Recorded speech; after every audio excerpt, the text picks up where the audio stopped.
The Sicilian dragon is one of the most exciting ways to play the dragon in 2026. And in this video, I'm going to show you the most important recent GM games and theoretical ideas so that you are ready to play this dragon in 2026. And if you want some ideas against the opening, we'll definitely cover that as well. But yeah, I'm really excited to cover this opening because it can lead to a lot of very exciting and interesting play. It's also very clear setup. We kind of get our positions on the board as black each time. And I'm also going to be covering a few different move orders. For example, it's not just the pure dragon here, but we also have the accelerated dragon with knight c6, d4, and the move of g6 in this case, where I'll sort of start by mentioning a move order point that if white does play it with knight c3, rather than the Marachi bind with c4, that this will, basically, if black plays it the way the engine recommends, it's going to lead back into the pure dragon, but it's going to be a version where white's committed to the bishop c4 b3 plan, and we avoided some more annoying lines with queen d2 and long castles without the bishop going to c4 that are sort of considered the most critical approach against the dragon today, and we will see that later in this video as well via the pure dragon move order. But yeah, it's basically going to transpose back into the bishop c4 territory. So basically, when it comes to playing dragon as black, it comes down to would you rather play the accelerate and allow the Marachi bind, which I will admit is a bit annoying, or would you rather, play into these positions where, white can play long castles and, once again have a small advantage to work with, objectively speaking. There are a couple of alternatives. We'll also see some lines where black ends up playing h5 at different moments in different move orders that have also recently been quite trendy, and we'll definitely look at those, which, if you want to reduce your theoretical workload and not just let the opponent memorize Fury so easily, some of those options might definitely appeal to you. But yeah, with that, if you are new to the channel, do make sure to subscribe so that you can enjoy more videos like this one and get them in your feed and such. Especially if you ding the notification bell, they'll ensure, and this also applies to existing subscribers, by the way, declipping that notification bell and setting it to all will ensure you don't miss out on any of my Grandmaster chess content on YouTube. So I'm going to actually start with the accelerated Dragon Morochi bind first of all. Like I said before, I'll cover the knight c3 lines in the dragon move order by transposition, but let's start by looking at the Morochi because this is a system that is rather annoying. White does get quite a pleasant space advantage. These days, the main attempt for black to equalize is to play bishop g7 and queen to b6, and it looks very weird, but you're basically kind of accepting that you're fine with a draw in this case if they just play knight at d4 back. So that might already put some people off playing Morochi as black, but there is another way of playing it that actually, when I was playing the Xari Dragon in 2018 to 2021, it was one of the openings that actually got me to being top 50 in the world in chess.com Blitz. And back then I was playing it with this approach of the Gurgenitsa, where you go knight f6 and delay the move of bishop g7, to instead play knight takes d4 and d6. And there are a couple of games that Fabiano Caruana played quite recently that I do want to make sure that we cover, because I think it really is demonstrative of where the theory kind of sits in this opening in 2026. So Caruana actually played it the same way I like to play it, of going a5, and I'm trying to go for a setup like this where you're just putting a lot of pressure against the c4 pawn quite fast. Now, it is true white does have some move orders to try to avoid that. For example, playing f3, and kind of the idea of this move order is that now a5 is not really as effective because white can just go knight a4 and really exploit the weaknesses left behind by a5. But on the other hand, when white's committed to f3, you can also play other moves like bishop e6 and kind of play the old main line where the fact they played f3 does slightly limit their options. To be fair, white probably is still a little bit better here as well, but these days, yeah, bishop e2 is just kind of the main move and really the main trend. And the first game I want to cover is actually the game between Carlsen against Caruana, which was in the, I believe, Clutch Champions tournament of 2025. I really like the way that the Carlsen played it, where basically the way that white normally plays it these days is to put the bishop on d4 and the rook on d1, and go for a setup like this, where they try to exploit the weakness of the b6 square. However, modern engines do show that if you play the move of knight g4, that this is actually going to be quite okay for black. Obviously, if they take, you get the bishop pair advantage to work with here, and if they play queen c1, you can then play e5. So just very direct, where you are sacrificing a pawn, but where the bishop pair and the active piece play will give you quite decent compensation. Like your bishop's going to be very strong when it gets to the a7 g1 diagonal, for example. And if you're enjoying the video, do make sure to like as well, so that so that I know to make more vids like this moving forward for you all. Anyway, white plays the move rook fd1. So Carlsen ends up playing it a similar kind of way with. By the way, it's worth noting you can also play it like the old main line as well. Something like this is obviously quite reasonable. Like put the rook on c8, queen back to d8, and there are stuff like this to kind of anyone who's sort of studied the old school accelerated dragon theory will know these plans already. But for those who are a bit newer to chess, it's good to know what the history is in a sense. But Caruana plays bishop e6 instead, which I think is also fine here. Like if white plays rook a b1, it's just a general point that the trade of the dark squared bishop is just good for black in the accelerated dragon because it really kind of emphasizes how sort of bad the bishop on e2 can be in the long term.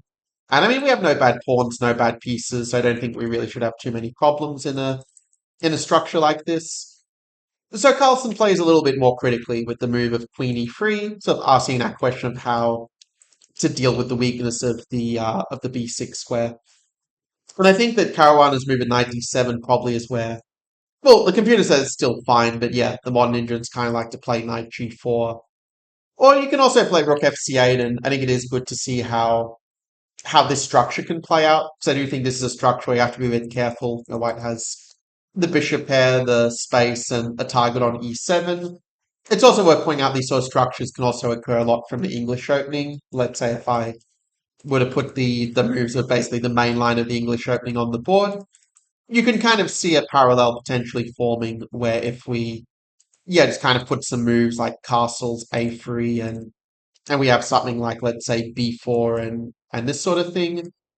Okay, it's a little bit different. We can kind of see the parallel that if white goes knight d4, that again, you've got that structure. And okay, this is sort of a much better version for white, obviously, when when the pawn is not on c5 for black. But you can see the parallels of, this pawn still coming under fire. So if you have some experience in those positions, it'll probably make it easier for you to master these ones here as well. But let me ask you this. What do you think is the move for black to play in this position? Have a little bit of a think about it and share what move you would play in the comments down below.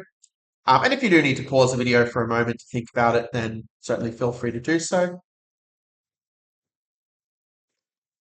So, as I've already pointed out, white has some very clear long-term advantages. So just defending passively with a move like rook e8 is not really going to cut it here somehow. But a move of b5 is actually a really strong move where we are able to undermine the white position. Note, by the way, queen e7 is actually not a real threat, as we do have the move rook e8 to skewer the queen and bishop, and then go rook a6, key intermezzo to defend the knight before we finally take the bishop, as it were.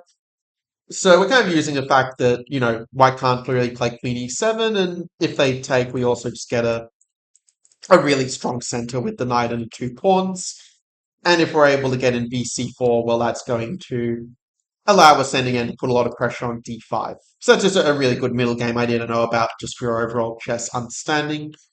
But in the game, we see with knight d7 play, the kind of the difference here is that after takes and the way it played out, that black doesn't have that b5 trick anymore. So even though the computer is saying it's still technically equal after rook e8, then I think it is still an easier position for white to play. There's even moves like h4, h5 to try to create chances later on. And in the game, it did sort of feel like Caruana just got a little bit outplayed somehow. Like rook d4 was quite a nice move just to sort of keep the chances for an advantage. And after just maybe some small inaccuracies, like rook c5 is probably not so great compared to, let's say, offering a trade of queens and trying to get some counterplay like this on the king side. Again, maybe the knight can come around this way too, and say meet h4 h5 to slow up the king side attack. But in the end, yeah, Carlsen just was able to take control. Like g4 was a really good move to just start the pawn storm to keep that initiative. And black just wasn't really able to get the pressure needed against these pawns, while white was able to just kind of combine like the attacks on different flanks to eventually sort of win the game. Like I'm not going to go through every single move of all of these games because it would well, it would make the video very, very long if I did that. But at least I'll kind of show the key insights from each game as we'll see here. Um, and also if you do want sort of like the PGN files as well, like of some of these videos, I can recommend joining my email list. You can just go to the link in the description, simplechessimprovement.com. And if you sign up to my free email list, I'll include some of the PGNs like from some of my videos there for free as a nice little bonus. But that's exclusively for the email subscribers. With that, the other game that Caruana played was against Marcus Raga, which was with f3, and Raga decided to delay this move of castles. And sort of the idea of it is basically that if black plays queen a5, which is a very normal move, that your king is just going to be better placed on e1 than g1 in the endgames. So, for example, after knight d5, we kind of see here that queen d2, we can play king d2, and our king is just a lot better placed for the endgame. So for that reason, black should probably be a bit tricky and play the move rook fc8. And in that case, white still has a small edge with the extra space, but it's something that black can probably manage and still steadily hold a draw from this position. Actually, the idea also of e6 is one you'll often see to try to sort of get counterplay before white can, get in rook c7. So, yeah, this is kind of the critical line where you sort of, let white take b7, but you sort of have enough active piece play that you can sort of draw this slightly worse position. Again, it's sort of one thing with the accelerated dragon. It is kind of hard to get a lot of winning chances somehow in the Marachi lines unless you kind of take some risks. But unfortunately for Caruana, the risks didn't really pay off here. After knight d5, he probably should be playing something like rook e8 and just accepting that okay, just go into an endgame where you're maybe not really going to win that often, but you're also probably not going to lose that often either in a sense. And we'll obviously be reasonably happy if they trade the knight for the bishop because we do have decent squares for our remaining pieces in a structure like this. We can try to attack their queenside majority. But after b5, this was just a little bit too passive. And okay, some of these moves are probably not the best because they were like from a blitz game. So there were some points where both sides could just have improved a lot. Like white could probably just taken castle and just be significantly better rather than kind of risking unnecessarily h4, which black sort of had some ways to hit back in the center and they would have been fine, but in the game black just didn't really defend it very well. And I think what we can conclude from these two games is like actually the opening didn't go that badly for Caruana, but it's also probably true the opening doesn't really suit his style that well is what we can say from these games. And also, the a5 line is actually proving to be quite reliable for black as the engine showed. But if white plays this f3 move order, I do think that is more annoying by comparison. And these sort of time I already concluded from over a decade ago, and it still seems true, that white will be slightly better in a position like this, because of a5 no longer being so effective as discussed before.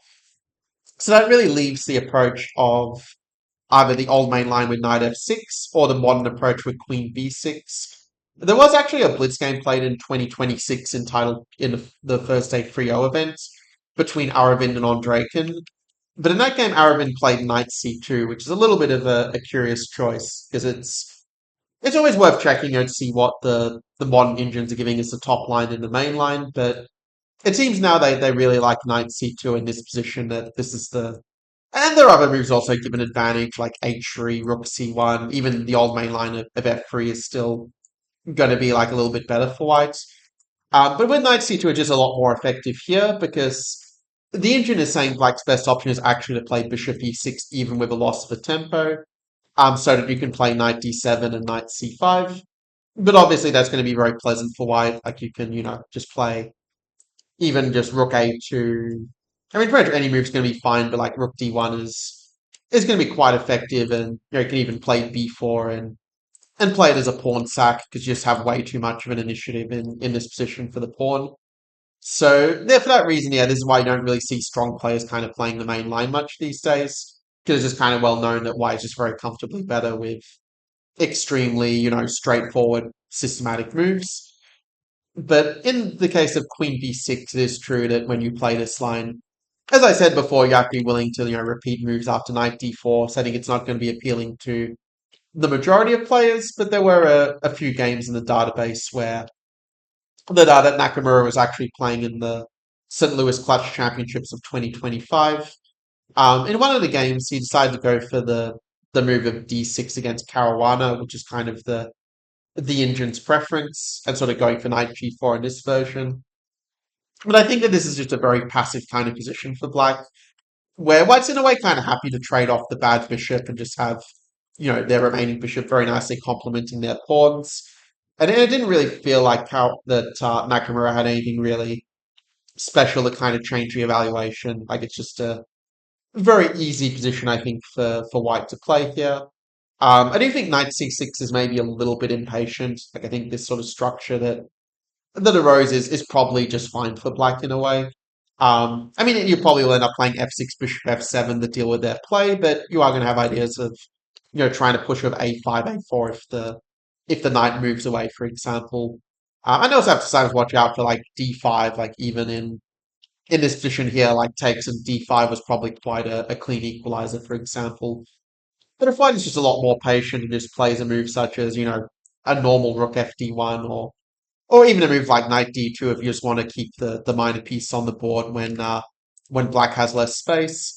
Yeah, moves like this are just going to be very comfortably better for white. And so, to my mind, the more interesting game between that Nakamura played is probably the one against Gukesh, where he played this move of knight g4, just sort of trying to disrupt the bishop in a way and get a bit more of an interesting position. But the thing is, after a d6 and h3, he ends up playing knight f6 anyway, kind of realizing that knight g5 just doesn't really work that well when white can just go bishop h6, trade the bishops, and just kick the knight away at f4. So it's kind of making the argument that, yeah, the bishop's a little bit offside on f4 and h3 is a move white would normally play. But it does seem a little bit nebulous that, again, it's just more a way to try to play for equality than to really sort of have winning chances as black. I mean, Nakamura did win the game, but it wasn't really because of the opening. It's also worth mentioning a white could also play like bishop e2, and you could definitely go for an approach like this where you sort of give back the tempo and make the point that you're still slightly better here just based on your extra space. And definitely we can see a lot of parallels between this line and the a4 line in the Gurgenidze that we saw a little bit earlier. But yeah, the same sort of plans are, I think, is going to be very nice for white. Yeah. I mean, we don't even have knight g4 either after they play queen e3 because of this extra move of h3 that the white got in with the move orders. So yeah, for that reason, I don't really find it all that appealing the way that Nakamura played it or just the whole queen b6 line in general. I mean, bishop h6 was a way that Gukesh played in the game, and yeah, I mean, it's a5, like obviously Hikaru was good at creating some practical chances, but I think that if white just plays normally, I don't really see what black is kind of doing here. Like I think white is just very comfortably better, and black can't even really castle, so it's just a bit of a depressing line for black, and that's sort of the reason why I probably wouldn't really recommend like entering the Marochi bind that much from a practical point of view. Or if you are, I probably would play like the knight f6 line and sort of try to make this Gurgenidze approach work like I was doing back in 2018, 2021 when I was playing this opening and well was actually one of the leading experts of the Accelerated Dragon that time that I was playing it. But yeah, if you let me know in the comments below though, do you think the Marochi is an annoying system to face or something you really like playing as white? Or do you think, okay, it's not such a big problem and you're happy to, play against it with the black pieces? Do let us know that because now we are moving on to the pure dragon and it says also if you are like just looking at the Sicilian for the first time, like obviously it should be mentioned that there are anti-Sicilians like Bishop b5 and c3 and obviously these ones do need to be learned in order to have a complete repertoire against the within the dragon against e4. But I'm also going to assume that you either already play the Sicilian or you're willing to kind of like do a bit of that homework in your own time to have a complete repertoire.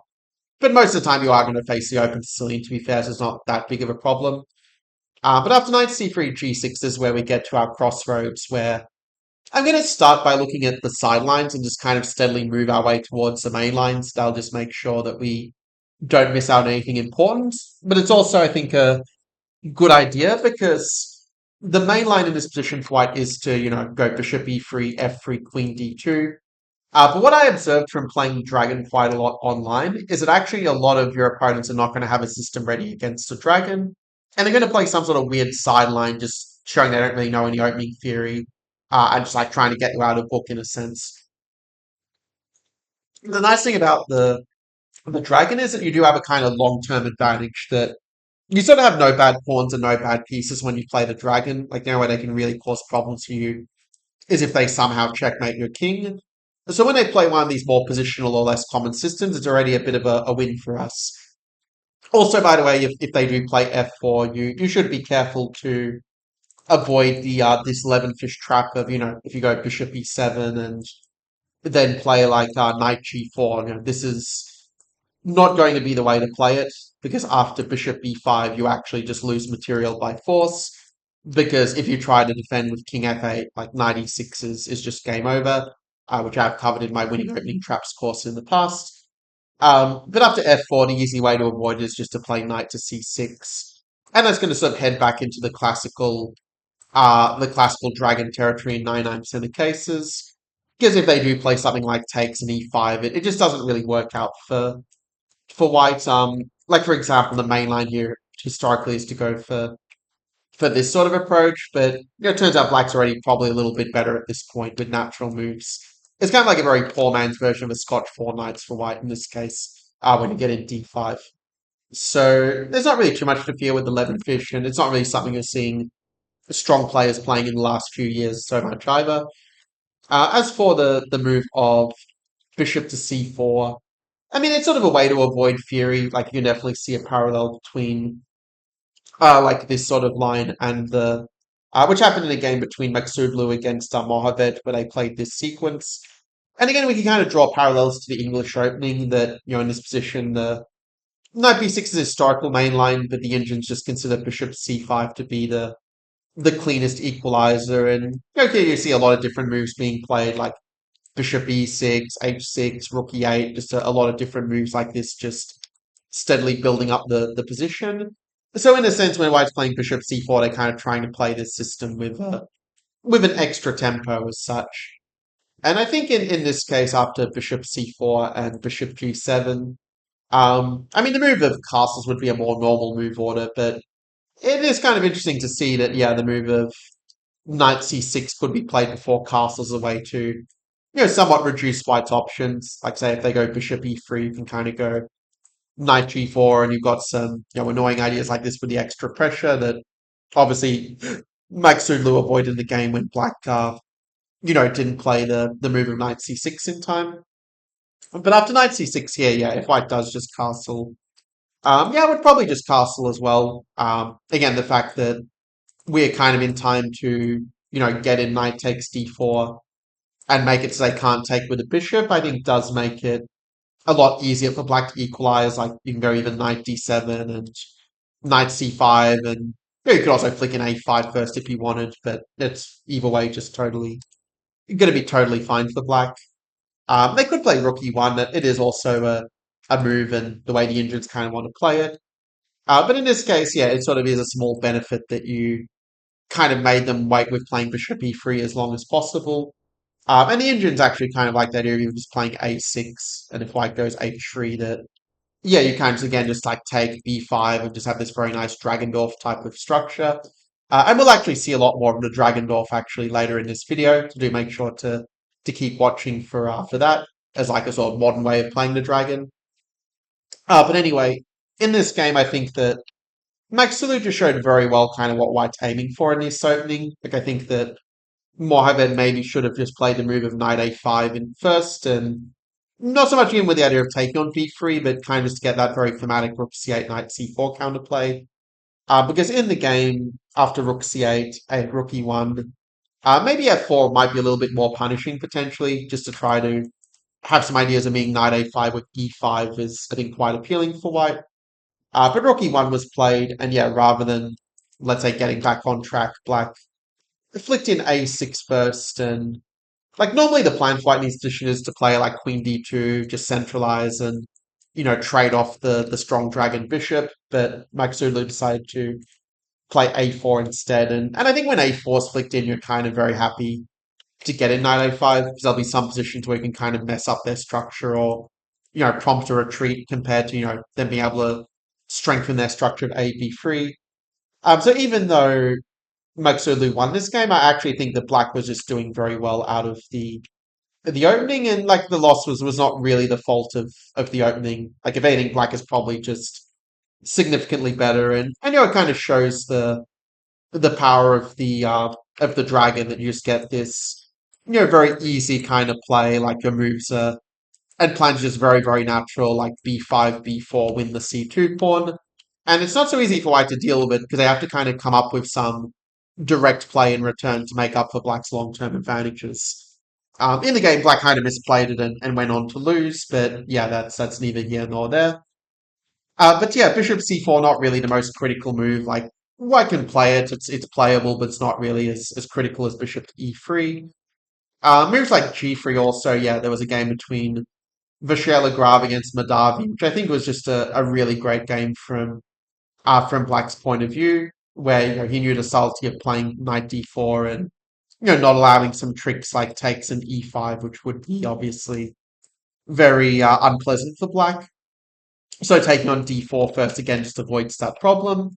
There was also a very nice game back in the day between Adams and Kramnik in Viscount's that Black won from his position, and while it wouldn't really be the fitting, I guess, for a topic of recent games, it's a good one to look up if you really want to master the opening. So that's Adams, Kramnik, Viscount's, I think 1997, if I remember correctly.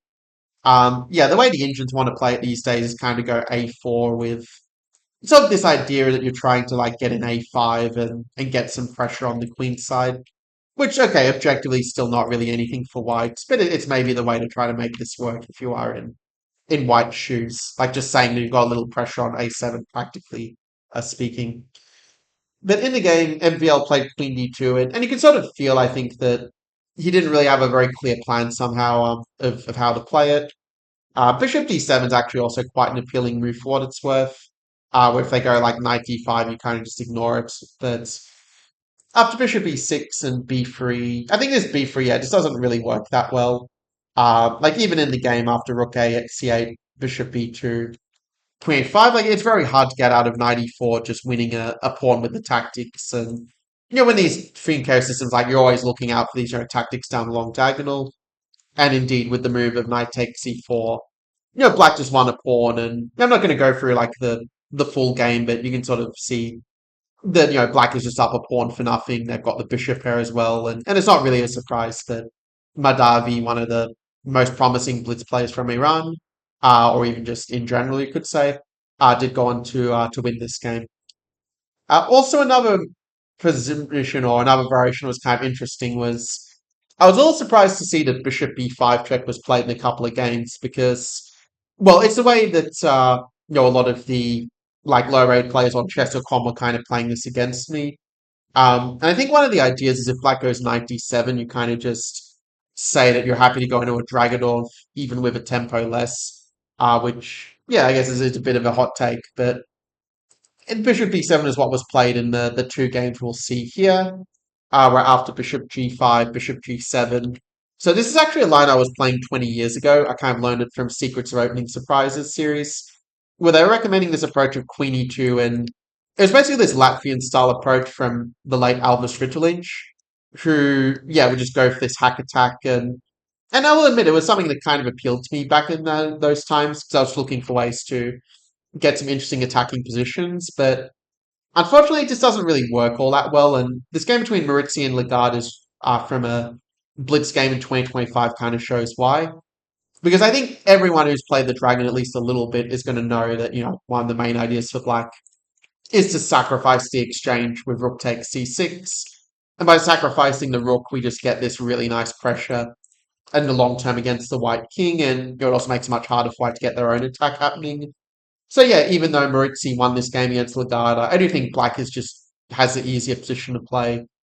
And okay, castling is obviously nothing wrong with, and that's how the game played out. But I do think that the really cool move here would be to play a move like d5 and just kind of force some concessions for White, like in order to avoid the heavy attack on c3. They already kind of have to take, and give up their really good bishop, and after ed5 you can even just castle and just play for the attack basically. Like black does have very full compensation. There's a sort of active piece play that you live for when you play the dragon as black, something like this, and black is got absolutely full compensation. Like a computer race saying that you have to give back the exchange and like grovel in a slightly worse ending just to not be in very big trouble. So that's kind of one of the reasons why you don't really see Queenie too much these days. The move h6 is probably even more precise from a computer point of view, and then playing the similar sort of ideas to what we saw just before. But yeah, basically that's why I don't really see Queenie too much. There was a game between Paranab against Dubov actually in 2026 Tile Tuesday, but it does feel like the players were maybe just goofing off a little bit. Like I think Pranav was probably just trying to find some move that would just like hide his preparation for real tournaments. I will mention, by the way, h6 is a pretty annoying move here because normally you'd want to play bishop b3, but then knight g4 is, once again, we've seen this a lot of times, is going to be a problem for white, that you really don't want to give up your bishop, your dark square bishop for a knight if you can help it. And if white goes bishop h4, then yeah, you can just play like g5, and you even got some tactics like knight e4 where you can just like blatantly grab a pawn and just be much better. So this game, yeah, we can probably skip. It's just not that relevant. So bishop e2 is representing the more classical kind of approach to the position. So bishop e2, it's a move that if you just want to avoid fury and just get a position to play, then it can be suggested. White almost always plays it with castles. There was this one game between Karthikeyan against Andrejkin in chess.com 2026, Tile Tuesday, where Karthikeyan did play it more aggressively, like this approach of Queen e2 and long castles. It is one I actually did learn about 20 years ago from this Dangerous Weapons, the Sicilian book, which is kind of like in a similar spirit to the Secrets are Opening Surprise series. And now, probably the most reliable equalizer with black is just to go knight g4. Like, this is kind of the reason why I sort of stopped playing this line as white. I just felt that black's play was just a bit too easy, like bishop d7. Like, I just think white really misses having the light squared bishop for the attack. There's also another problem is when black goes knight e5, like you don't really have the bishop to recycle it. So it just becomes really hard to get out of knight c4. No, okay, from a computer point of view, it's still just equal, but this is sort of why I think it's almost easier to play black after knight g4. But in the game, Duo played a different approach with bishop d7, and actually, if white just plays f3 here, they're probably even just doing quite well, to be honest. Kind of saying that bishop d7 is not really one of the main sort of plans for black if the bishop's not on c4 already. But in the game, castles was played, and yeah, this one I'm only showing really for the kind of tactic that comes up, because here Karthikeyan played the move of, instead of just a normal move like f3 or, a solid move like king b1, he played this move of bishop b5 for some reason, which actually it turns out I was going to set this as a puzzle originally because I thought it was a really cool idea that Andrejkin played with the move of rook takes c3. And actually it did kind of work in the game because after b takes c3, like black again is just doing very, very well with white's king being so weak and the piece just very quickly coming into the attack.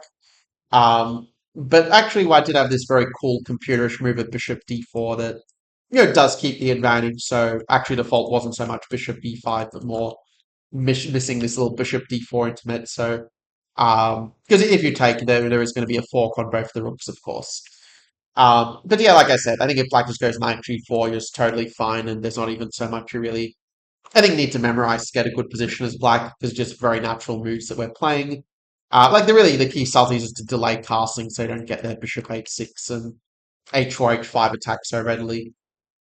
But most of the time people do just castle, and that is what we'll see for the next couple of games. So bishop e3 is kind of the main line if you include transpositions. We'll get to this in a moment, but there is also another approach that Carlson used recently to defeat Mohamed, who actually Mohamed is actually one of the main experts, it seems, of the Dragon in online blitz lately. Like maybe it'll be called like the Iranian system, perhaps in the future, like in tribute to the many strong players from Iran who are like playing the Dragon these days. But in this game, yeah, Carlson I think went for, I think, is just a pretty good approach against young players, which is just to play some like really old positional system from like 25 plus years ago, before the engines were especially strong, where you can kind of just outmaneuver the opponent a little bit.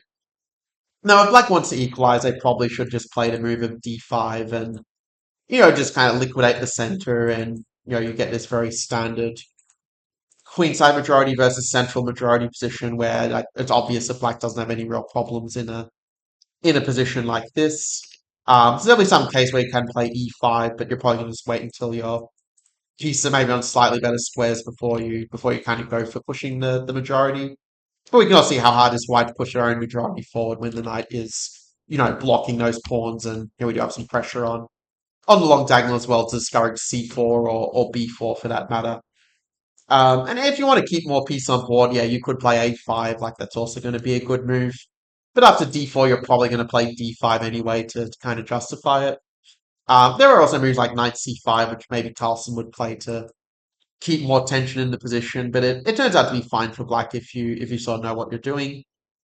But after rook c8, now this move knight d5 is kind of a good one to know from white's point of view. Because I have noticed that one of white's main plans in these structures is just to go knight d5 and kind of just sort of play against the bishop and say black doesn't have a lot of active play. Like say for example, if you sort of take some lines that are recently trendy with like queen d3 and this sort of approach, you'll kind of see a very similar idea kind of happening in a lot of positions. White just wants to play knight d5 like either immediately or maybe first they play like bishop e2 and develop their pieces a little bit first with say a move like h3 or more commonly a move like rook d1. But it's going to be the same idea. They're just like putting that knight on d5 and if they take you kind of get that ed5 structure with the pressure against the e7 pawn like we were talking about a little bit earlier in the video. And so it's kind of cool to see, yeah, that some of these ideas actually kind of spread like across variations or across openings just because of the similar kind of pawn structure. But this is to say that, like, if you compare this is just a much better version for white. The bishop is a lot less active on e6 and g4. Some of white's pieces are also a bit better placed because we didn't have to, waste time moving the queen back and forth. So all of the differences really are just in white's favor. And in the game, yeah, Carlsen just did a good job of, I think, outplaying his opponent. Like, his opponent played it well initially. Like, these are all the best moves from black, but, still white is keeping this pressure. And, maybe from this point, the game maybe loses some of its relevance because Carlsen, yeah, he probably didn't play it in the very best way, like prioritizing like creativity over playing objectively the best moves. But like in a classical game, I feel like he probably would just play normally with like bishop g5 and queen d2 and just be better with the space and the bishops and the pressure on e7 and obviously at the right time you can also try to bring the knight into the fray and use the h pawn for the attack. Like white just has all the ideas in a position like this. So that's a good argument for, a system to outplay the opponent, but we did see the way to deal with it with this d5 break to equalize. But in our next game with bishop e3, this was between Caruana against Grishuk. And there are a few different moves that White's kind of played. Like I know that previously Kramnik was kind of playing this queen d2 move actually, rather than the move a4 that Caruana played in the game. And it was basically just kind of getting a position, like just trying to build up very steadily and kind of strategically outplay the opponent. Okay, maybe more so with Rook AD1 perhaps, but yeah, just like very systematic approach. The thing is though that once again, like I kind of said with the Rook E1 Knight B3 line before, like Black's dream pawn break in the open scene is basically to get in D5. Because if you're able to trade off White's extra space, it's not really so obvious what they kind of have other than their lead in development, which is like very fleeting in the position. And we'll sort of see that this is just a much better version for black of this BC6 structure compared to the 9 castles line that we'll see later in the video. So this is to say that yeah, this is just totally fine for black, and I mean they're not even really threatening to take on d5 so much because if they do take twice, then you're going to play bishop e6 and they can't defend b2 and c2 at the same time. So you really don't have anything at all to worry about in the position here with your 2-0 central majority to work with. Anyway, the game saw Caruana play a4, and I mean honestly, yeah, you could just play the move d5 again, which I mean, it's true when you play d5, like you are simplifying the position a little bit, but I don't think it's by any means a drawish position that is arising. Like you do have a very clear imbalance between the e7 pawn, the c2 pawn. The bishops are also placed, I think, differently enough that there is that scope to like outplay once again. If they go bishop to g5, you can sort of kick it away with h6, and if they go bishop c1, well, that's an undeveloping move, and you can go e5 even, and play it quite aggressively here if you want to. You also have other moves like knight f6 is also fine. It's really a matter of taste. But if you want to like equalize as clearly as possible, e5 is probably the way to do it. Just very, very direct.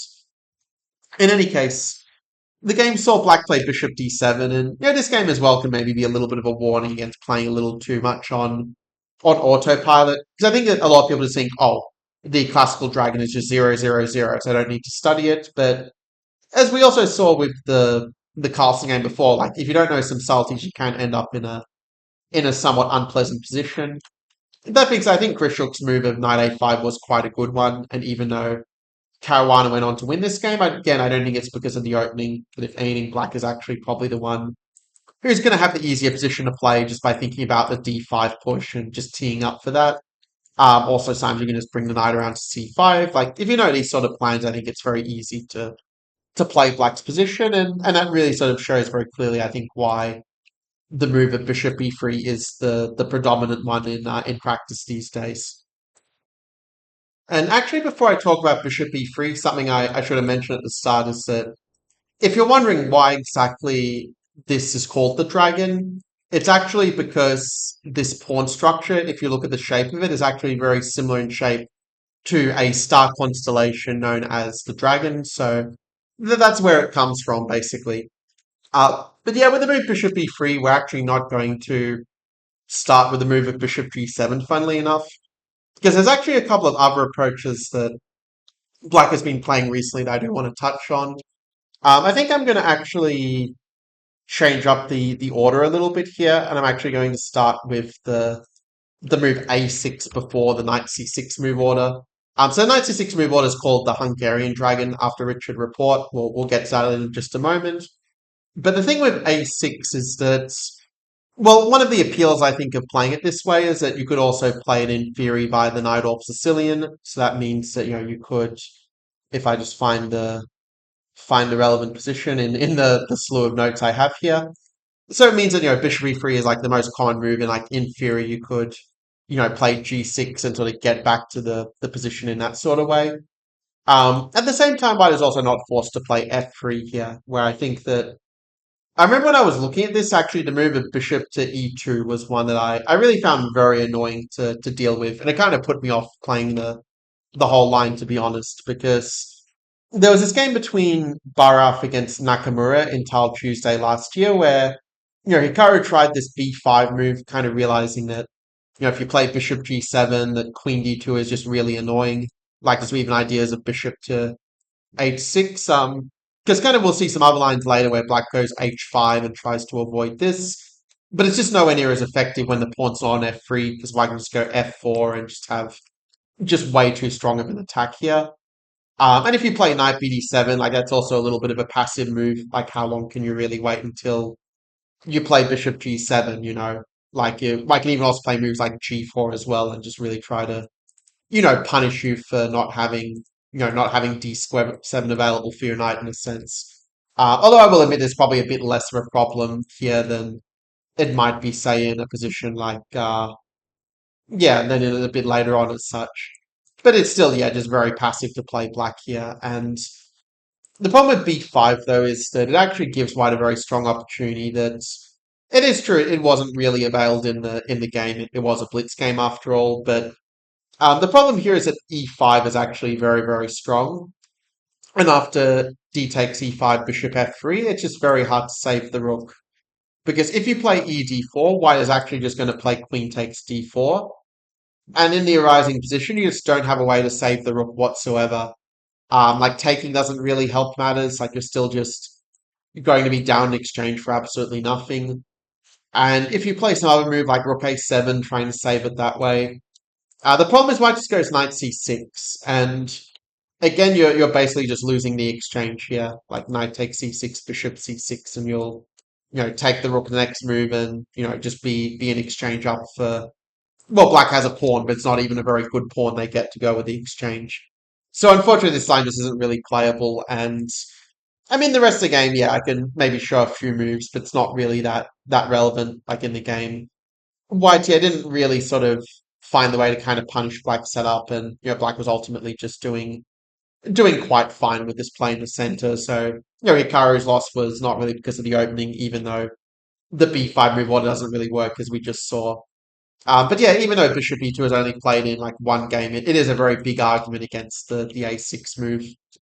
There were a few other games though where white was playing f3, where basically black was delaying this move of knight bishop g7 to, I guess, try to move order the opponents, but it didn't really, I think, work all that well from what I could see. Yeah, I mean, in this case, white does have a lot of good options, but I think the one that kind of appeals to me the most here is actually the move of a4, which one thing that surprised me a little when I looked at the database was actually seeing that black had actually won the last two GM games from this position. And I will admit this is something I also could have covered from like the bishop g7, a6, h5 move order. I'm just kind of curious of using to cover it here just because it just kind of fits with the games and the order I have them. But it is true that, rather than just playing bishop e2, which happened in both these games, it's still a reasonable enough continuation, but I do think that h3 is going to be a more critical problem for black here. Because the thing is that if you play h4, even though it stops g4, you kind of just don't really have a lot to really work with. Like knight h5 isn't really as good as it might seem at first glance, because the bishop gets traded, then it's like, so what? You just have a weak h4 pawn and just no counterplay in a sense. So I think h3 has a very annoying move, and we don't have b5 either because they've just been very prophylactic and just really stopping all of our ideas here. Like probably b6 is sort of the best of the bad bunch, but then white can even just play like bishop to c4 and bishop b2, and we're not really getting like our true dragonf setup. Like I think white is just very, very comfortable in a position like this where, it's just you can try moves like 95, like Yinjin wants to, try to make something of this where you kind of like, you know, try to get some knight c4 at some point, but it just doesn't really impress. Like castles, white just goes bishop h6 and just gets rid of your one good piece. And if you start with knight c4 trying to avoid that, white just gets this really nice Morochi bind structure where, normally in these structures you need to get in d5 or b5 for counterplay, and that's just not really happening here. Like white's just got way too strong a grip over the position. So that's kind of the problem line and why you don't really see this being played anymore. But I will quickly show a couple of games just so you kind of see how the positions kind of play out in a grandmaster level. Yeah, I'll make the move castles the main line actually. But there was a game where between Steinberg and Movahead where it was like a5, knight e5, h3, and again I think the game's not that relevant from an opening point of view because I think if white just goes f4, they basically are just much better here. Because after knight a5, e5, you just get this really strong attack in the center. Like bishop e6 is really hard to get out of actually. So yeah, castles just kind of lets black off the hook a little bit, and even then, actually, white's still probably better in this position. Like actually, quite a lot better if they, even just go back to that Morochi bind plan that I kind of mentioned from before. But in the game, yeah, white sort of self-destructed a little bit, and end up even losing from here, but not really because of the opening, let's say. And the other game was one that also was a fast game, like in 2026 between Vokidov as white against Gordievsky. And yeah, in this case, I mean, Rook FD1, yeah, it's probably a reasonable enough move here, where you're just keeping the rook on A1 to again go A5 and make the point after B5 this pawn is a bit of a weakness that we can certainly leverage in different ways. The idea of knight A4 being, yeah, we just stop knight C4 because of the knight B6 fork that we would have, and then we're happy, to trade pieces and increase the pressure on the A6 pawn and just keep control in general with our space. So black plays a move b6 trying to avoid that, but I think in this case, yeah, like going knight c6 was just, I think, a little bit slow by white. It kind of allowed black to, I think, get his piece into the game and just have a reasonable enough position, kind of coordinating it like this. Whereas I think if white goes knight d5 instead and kind of prepares this idea, it's just a lot more annoying. Because again, this sort of structuring is a very unpleasant bind for black. And if you play knight d5, we've already kind of seen before how these sort of structures are just very, very pleasant for white. Here you can even also just play on the queen side and exploit some of the weaknesses on the queen side as well as the backward e7 pawn. Anyhow, that's sort of mainly what I wanted to share. Like there were some other games that were played with like castling long and stuff like this, but I do think this version is actually quite reasonable for black, where it really is a big benefit to avoid bishop c4 to b3 in this version. So it does show like the one advantage of delaying bishop to g7, but yeah, if white plays a4, it just doesn't really work out, unfortunately, for us. So with that, I'm going to now move on to. Actually, I'm going to go a little bit out of order. I'm going to show the version with the dragonf, like just because we were looking at with a6, I'm going to show the version where black plays bishop g7 first, just so you can kind of understand a few of the subtleties behind that. And with the move order of queen d2 h5, we're going to see that one via the h5 queen d2 a6 move order a bit later. But if you do start with a6, one extra option that's well, one actually gets a few extra options, like not just bishop c4 as in this due to Nakamura game, but then they do also get g4, which is also quite an appealing option. We're just trying to get this structure, which is a little bit a little bit one that the black generally wants to avoid in this system when the pawn gets to move a bit further ahead. Because then later on in the game, you'll kind of have ideas like f4, f5. They're just going to be really annoying for the black king. So in the game, Judah plays bishop to c4, and Nakamura goes b5, and so we get this fairly typical kind of position where I don't know if it makes a big difference whether you play like what order you play, like bishop e7, h5, and knight d7. But in any case, it was bishop e7, h5.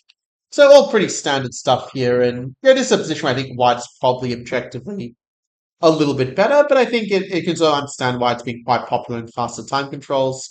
Because you can basically play all these moves without really thinking at all and potentially get a bit of a lead on the clock. And Duda's move of a3 is kind of an interesting one because it's not really the top engine line like normally the critical line's thought to be to go rook he1 and going like knight d5 or bishop g5 actually is another move that also has been causing some problems. We kind of use the weakness of h5 a little bit against black here. I mean, basically the way the line goes, I remember I was preparing this for a course actually a long time ago where basically you can get a position like this one with knight e6 where black just ends up with this very sad structure that okay, if you play it perfectly as black, like with moves like rook d4, you can probably hold this position, but it's just a very thankless task when white's just got, the better pawn structure. Like they're effectively a pawn up and you're basically relying on the opposite colored bishops to make a draw, which is obviously not very appealing here. So yeah, I mean it's just not really such a would be my cup of tea to like voluntarily enter this sort of thing, but in the game Duda plays a3 instead, and the fact that he plays rook e1 already kind of tells you that a3 probably wasn't the most critical move somehow. But he ended up getting a similar sort of idea in of like take, and sort of played for e5 in this version, like a very similar idea to what we just saw. But the difference here though is that now 96 isn't really as appealing because you're in time to get an e4 and like actually swap off your one of your double or triple pawns in this case, which really does make a big difference here. Kind of is how just one tempo can make all the difference in the world in such a position. So that sort of explains why Buda played bishop d2, and again you can sort of tell like that the loss isn't really the fault of the opening here. Like Nakamura is doing totally fine, and it was more that he just like didn't find the best way to deal with bishop d4. Like if he flicks in rook d8 first and then knight king h7 and just gets out of the pin that way, there's absolutely no problems. But in the game after king g8, it allowed white to just get that little bit of pressure with just sort of having the better bishop and the knight being a little bit stuck. that sort of allowed white, yeah, to eventually like get in some tricks and like even here actually the position's still probably just very close to equal, but I guess yeah, Duda just sort of tricked his opponent later. But again, this is maybe not so relevant from an opening point of view, to be fair. I mean, I think in this position, yeah, White probably should just play knight b3 instead. But it is true that Black does kind of get what they want. Like they manage to castle and avoid the attack, and Black does also have like the fairly good minor pieces. So yeah, I mean, Black shouldn't have too many problems. Like White's only got I think, a very small advantage in a position like this one, let's say. But anyway, that's showing a little bit about some of the subtleties in the version where White does get the bishop on c4 and b3. Now, if we compare it to the h5 version, yeah, in this case, again, the fact Black's played h5 does sort of show the cards a little bit, but you could also say the same of the a6 move first, of course. There was a game actually between Nair against Dubov in the Russian Championship 2024, where White played this mix of bishop c4 and a4 that's, yeah, I just don't feel like is all that effective somehow. Like, even if you just go back to playing like a normal dragon, it's, not so clear to me that it's the best version for White. Just because like normally you connect bishop c4, b3 with long castles, and a4 just doesn't really fit with that somehow.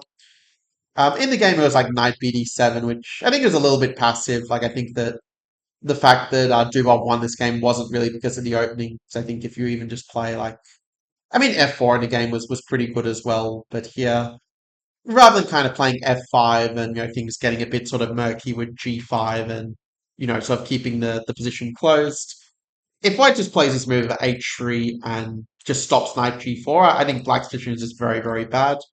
Because if you take on e4, White just goes knight d5, and now yeah, like this g5 doesn't really work as well when White can just go f6, just blow open the floodgates to Black's king, and you're kind of playing like a bit like Mihail Tal, but yeah, you just kind of just destroy Black in the center, and because Black just playing without the major pieces in a certain sense.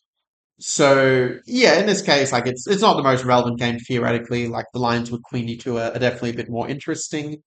And yeah, I mean, after this, there was a game between Spana against Nakamura. Like Nakamura has been playing this Dragendorf system a little bit in online Blitz, just hiding his real classical weapons. But it is, like I said, I think this kind of suited well for Blitz due to its more systematic nature. And I already also mentioned before how like H3 is kind of a quite an appealing option for White just to kind of take the sting out of castles. And it also means in some position you can play f4 without running into knight g4, like we just saw with the Naya game. But if in the case of castles long, I think that you're kind of happy to see that. Like you can go b5 and just not let White get in bishop to c4, but and sort of punish the move order that way. In the game, yeah, both sides kind of are just playing like normal moves, and I will show this game fully because I think even though it's a blitz game, it does show very clearly what Black is kind of aiming for. I will say that actually I also like the move rook b8. I just really like this approach as Black, where you're just going to kind of put your bishop back and go for b4. And I think having the rook to support the b file really is a nice little subtlety. But okay, Hikaru was just following his setup. So we had rook c8, queen c7, and I mean you could sort of feel that Frederick Spana was having a bit of a hard time finding a good plan. Bishop g5 was a good move on his part.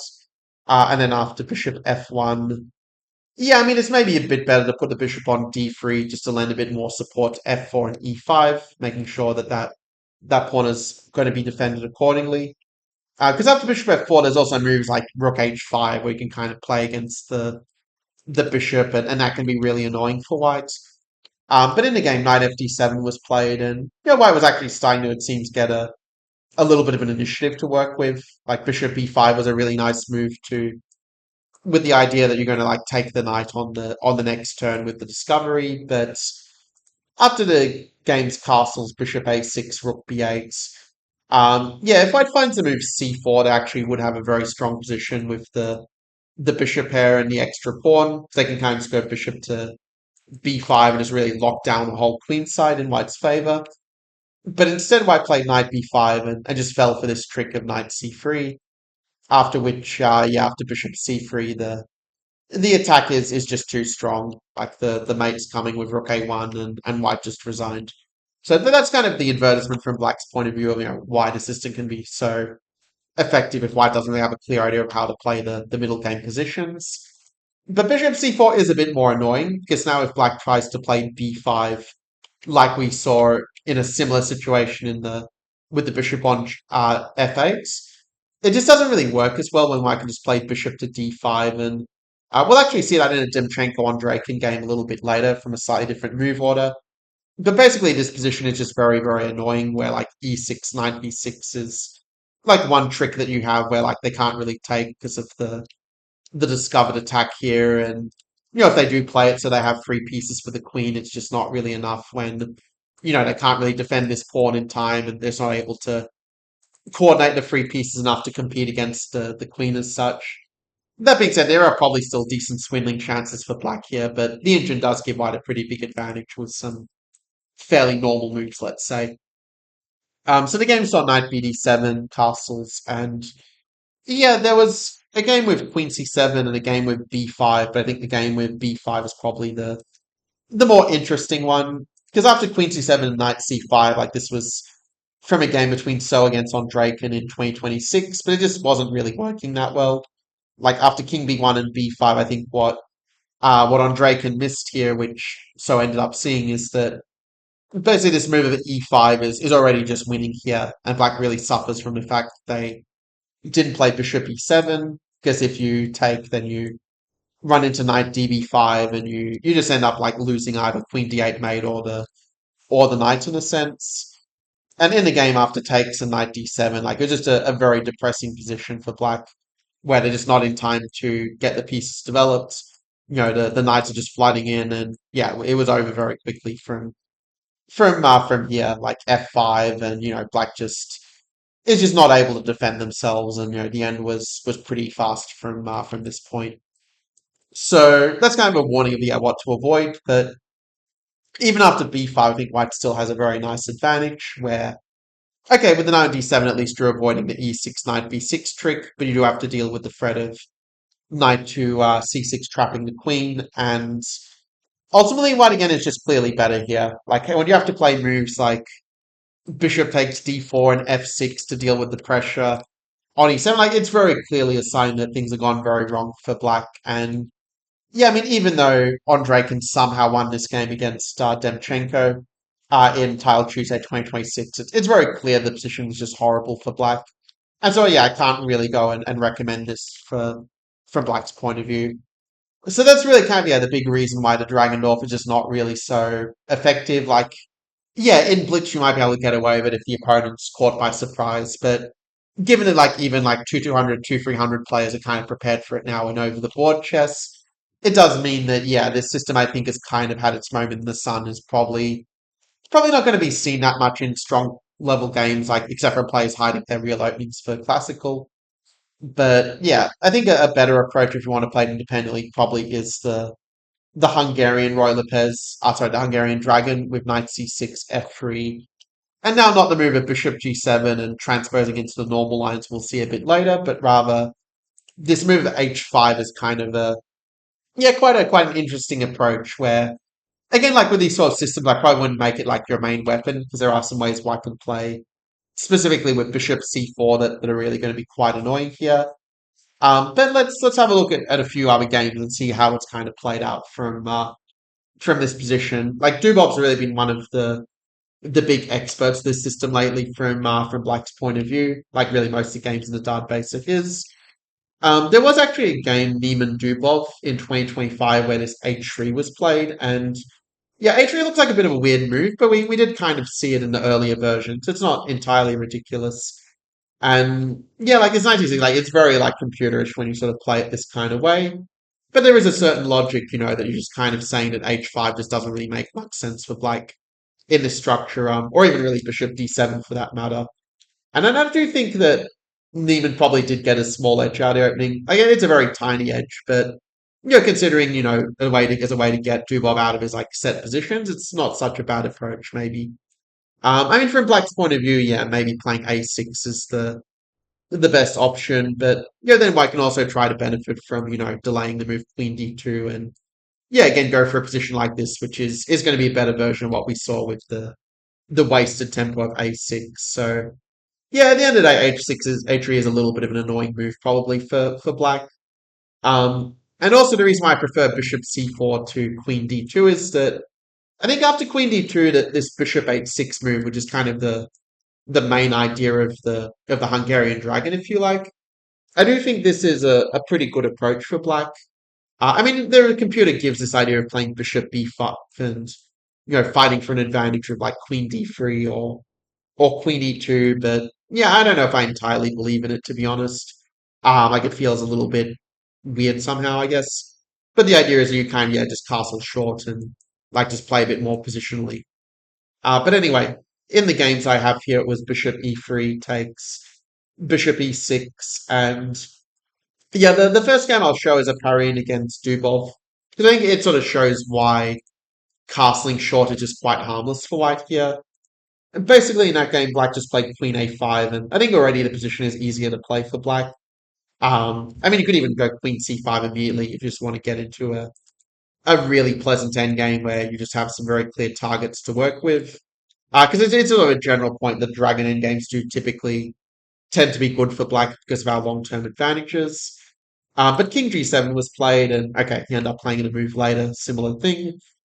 And yeah, he just outplayed Oparin very nicely. Like I remember studying this game quite closely a year or two ago, and yeah, it just really made a strong impression on me just how well Dubov played it. Like I'm not going to analyze it so deeply. Like I'll just play through the moves, so you kind of get a feel for how it plays out. But like from here, you can sort of feel that White's just kind of been outplayed. Like the nut rooks are kind of getting in here no matter what. And yeah, with F5, like just bring the final reserves in, and after a few more moves, like finally White's counterplay just wasn't really enough, and White just resigned after missing this trick in what was probably already a lost position to begin with.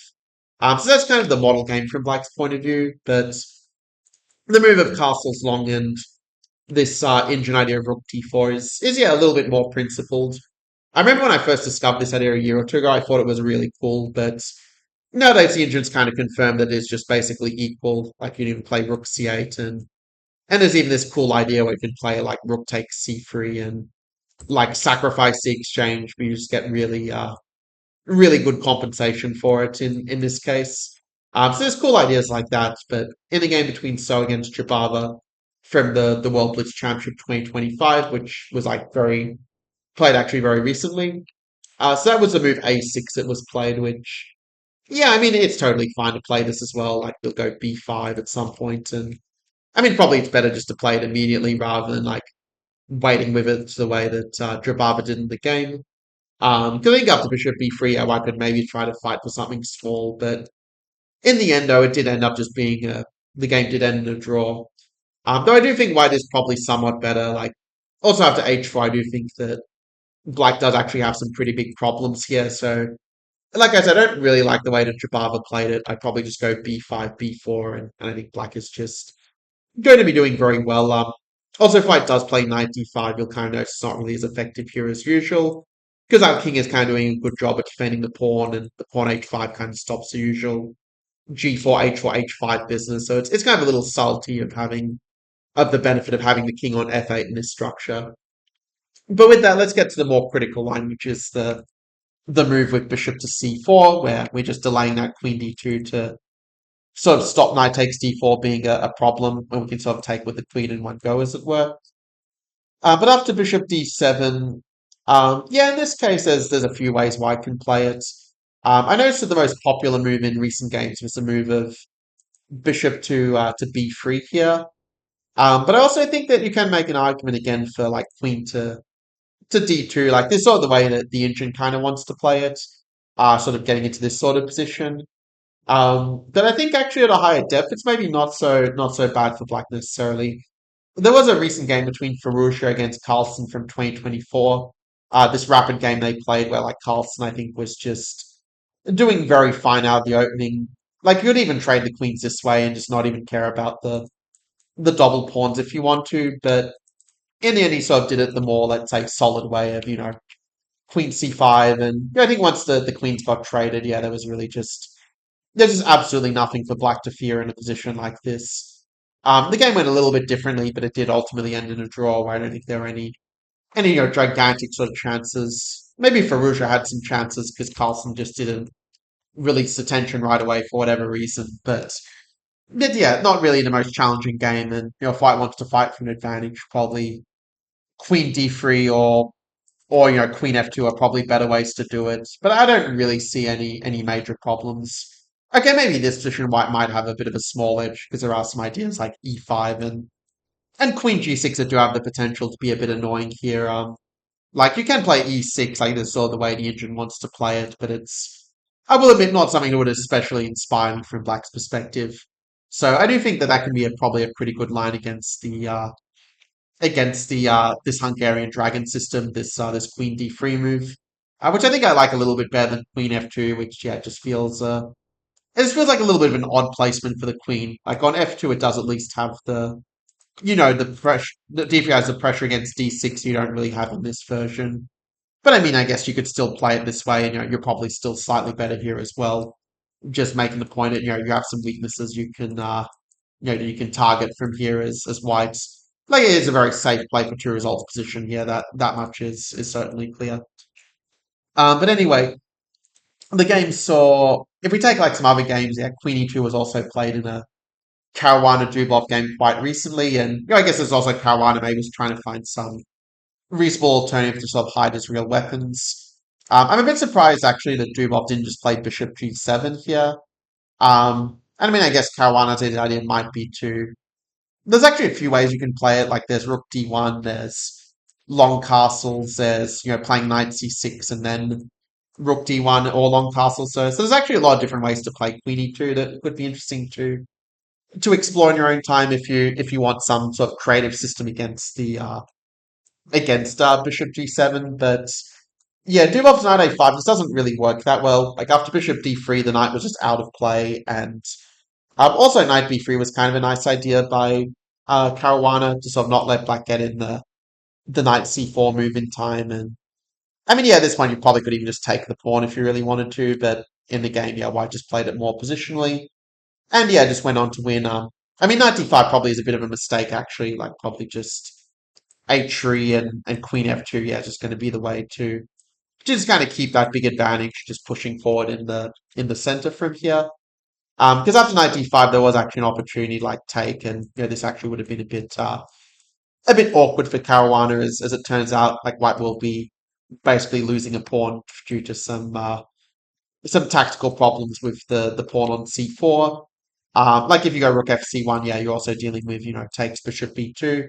So yeah, that this shows that even in a much better position, you just have to be a bit careful. But what was usually played was the move of bishop b3, and this idea of knight a5 by Daniel Dubov. I thought it was a kind of cool idea. It's sort of a bit of a pity, yeah, that White can avoid it with some of these better moves that I mentioned. But there were a couple of games. Like there was a game actually that Dubov won against Ivanchuk in 2024, where White played sort of the more, let's say, critical move according to the engine of putting the queen on d3, which it does have the benefit of sort of avoiding like knight c4 ideas to some extent. Dubov decided just to keep the tension with a6, like not rushing with knight b3, king b1, b5, and Ivanchuk I think actually played it pretty well here. Like maybe only the move of h3 might be the only move that might give better chance of an advantage than the move bishop g5 in the game. I've noticed there's a lot of positions here where the Indian just really likes to move h3 for some reason, but where it just like doesn't really care about the weakness of g2 the way that a human might, for example, because it just thinks the attack of the center is a lot more important. But in the game, yeah, Dubov just. I mean, I think even here, White probably can still try to fight for an advantage. Like there are some fun attacking ideas like this you can try to make work as White, but in the game, White just ended up having a very comfortable position. Like White's play was just a little bit too slow, and Dubov realized you can even ignore the attack on e7 just because of how much faster the black attack is, down the open files, as it were. But after rook takes e7, a b3, yeah, it's just everything is just falling apart. And Ivanchuk actually resigned here because after queen takes d4, you're just going to have bc2, and you're just going to win the rook with this fork is the key. So with that, that's pretty much the review of the Hungarian. Like there was one other game, Van Forest against Dubov in 2024. Also in the Jerusalem Masters Rapid as it happened, where they, both sides kind of played fairly natural moves, you could say. But I think this position was actually quite a lot better for White, the one that Van Forest got. Even though the game ended in a draw ultimately, I think that in a position like this, yeah, White was clearly just winning out of, or just much better out of the opening. And also, like, yeah, this CB3 also kind of showed a good understanding in a sense of, realizing that that C file pressure is completely gone, and White just has all of the attacking ideas in a position like this. So instead of Rook C8, yeah, maybe it's better just to go Bishop G7 and play it this way with like Knight takes B3 or even actually to move Rook B8 is probably the way to kind of revive this as black.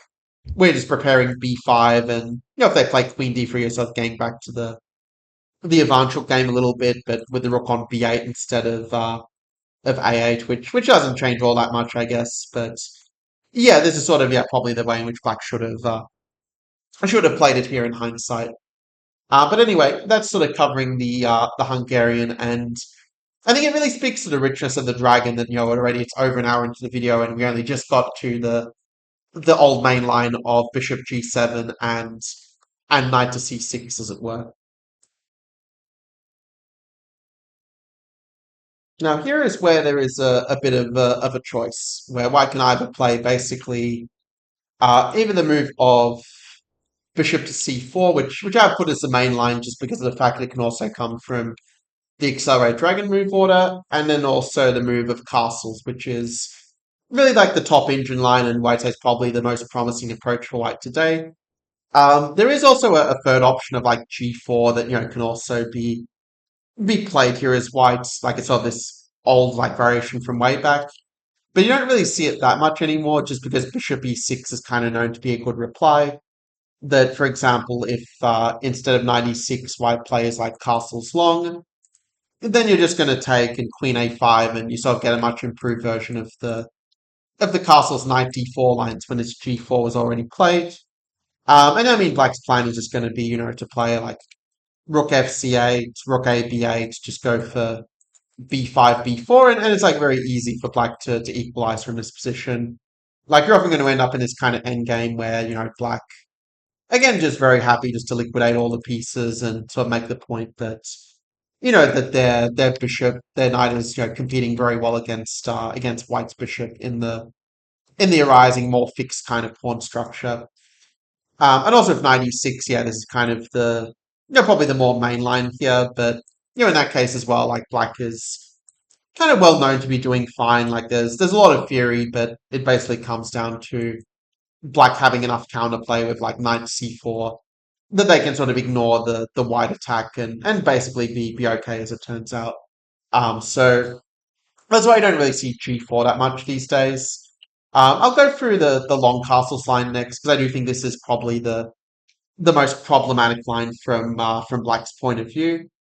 Um, and actually, while still on the topic of this G4 line, actually, I did notice that it was coming up by a transposition in a game between Duda against Movahead in a blitz game online on chess.com in 2025. Like in that game, Duda did play h4, which is kind of the more principled approach, let's say. But then he played this move of bishop f6, which just was just not really working essentially. But in a game, Black kind of let him off the hook a little bit, and I'd only end up in this worse endgame that he went on to lose. Again, we kind of know already that the endgame's just generally very good for Black in the Dragon because of our long-term advantages and some of the weaknesses that White has left behind as well.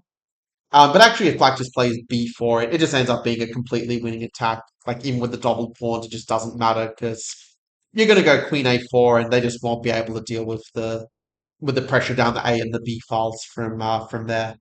Like yeah, h5 just doesn't really have the desired effect because our attack is just so much faster. So in any case, the reason you don't really see knight takes d4 at a high level anymore, except as a surprise weapon though, is because of the move of king b1, which is a bit of a problematic line. Like Movahead did beat Giri recently in a title Tuesday game in December 2025, like this rookie 8, just getting him out of theory. But when you sort of see it after bishop f5, he goes rook f8 and just plays with two tempi less, it's yeah, pretty obvious that this isn't really like a very inspiring way to play as black. I think we can kind of just ignore that game and just make the point that white is just much better in a position like this. And so after long castles, like given that this knight d4 doesn't work, and given that bishop d7 g4 is just way too fast of an attack when when white hasn't spent time moving the bishop, you basically are committed to playing d5 at this point if you're going to play the main line as black. And yeah, there have been a few different moves that have been played from here actually. Like the most common line has been definitely like the main line of e d5, knight c6, bishop d4. But there have been a few others that we've seen a little also. And I will admit this game between Hovhannissi against Van Forest in 2025. I'll admit that this move of bishop c4 that Hovhannissian played is a little bit new to me, where I kind of knew this idea of playing like bishop h6 and trying to get this sort of attack in, but which I mean is not too much of a problem. Like you can just play queen a5 and black is going to be fine here as well. But as it happened after bishop c4, like e6 is probably the most reliable move here, where you just defend the pawn, and it's an interesting position, but one where I wouldn't say black is so much worse in a sense. Like h4, you can just play like various moves, like a5 is going to be fine, like queen a5 will be fine. Even something like queen c7, knight d7 is probably okay as well. So, you've got different options to play. But maybe I like queen a5 the best just for its more forcing kind of nature, just continuing to kick their pieces around a bit. But instead, Van Forest played bishop to b7, which actually ends up being a bit of a mistake because of this knight d5, where it turns out white can actually just take the pawn with impunity, and even though black was able to escape in the game, I think that like white is just basically technically winning at this point. So it was like a little bit of Van Forest getting caught out, and like I said, e6 is going to be the better way to play, and yeah, it'll be interesting to see kind of what developments come from this line because I don't think it's been played in that many games before, to my knowledge. Another kind of older line is also this move of King B1 that happened in a Ibarra Jerez game against Tabatabai with knight D4, E5, knight to F5. Like it's a bit of a weird looking line, but basically White's just trying to get this really good kind of Steinitz French type of structure. So knight F5 is yeah trying to keep it more play in the position.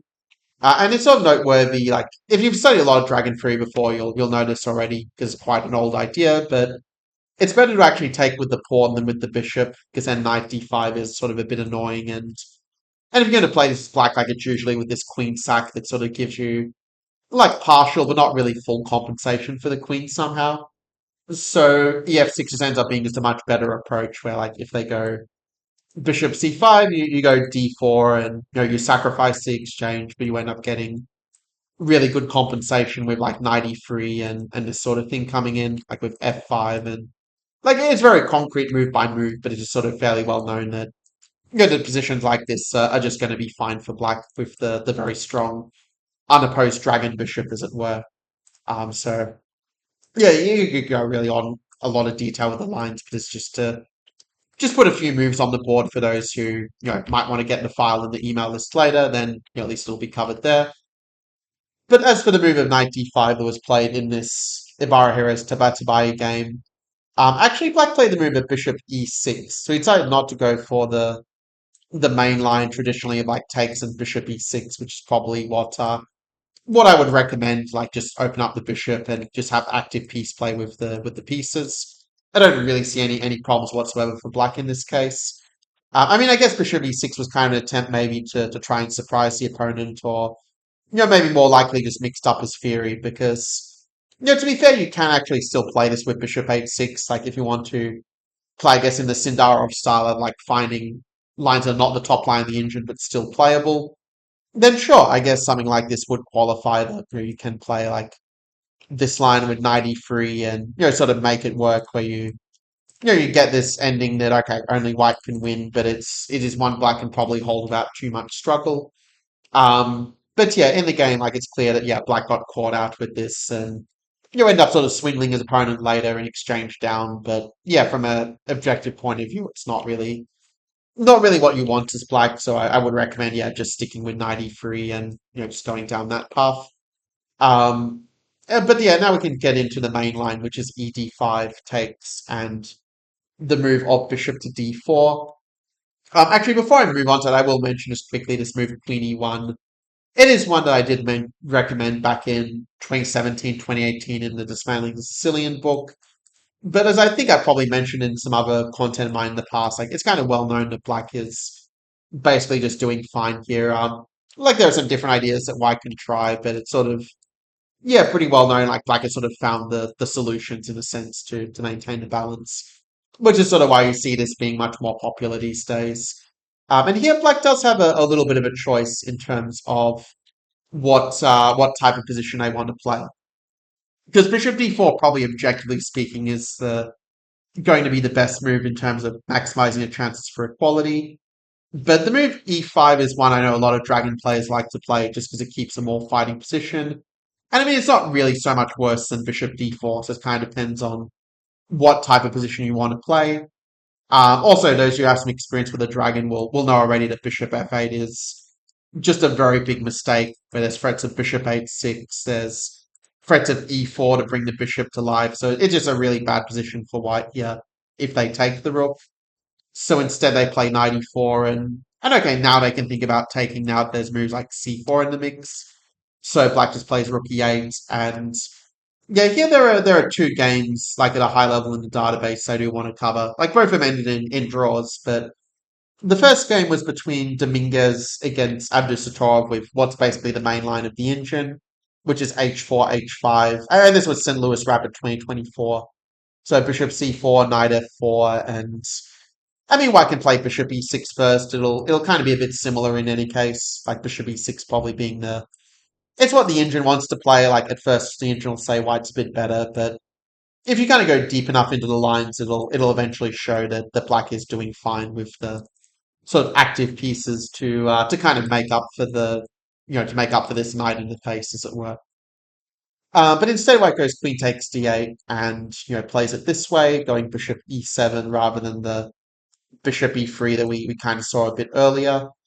But after bishop e7 as well, it just turned out black was just doing fine, and yeah, it just ended up just being a draw after some more moves. Like actually probably at some point white even misplayed it, but probably black even has some chance to be better here. But yeah, this bishop f8 was kind of a nice little trick that did lead to this repetition of moves. Black could play takes if they do want to play for a win. Saying they're a pawn up after all, but okay, it would be a whole different game to be fair. Anyhow, the other way that it played was in the game MVL against Aravind in the Warsaw Superbet Blitz 2025, so a bit more of a recent game by comparison. And Bishop C4.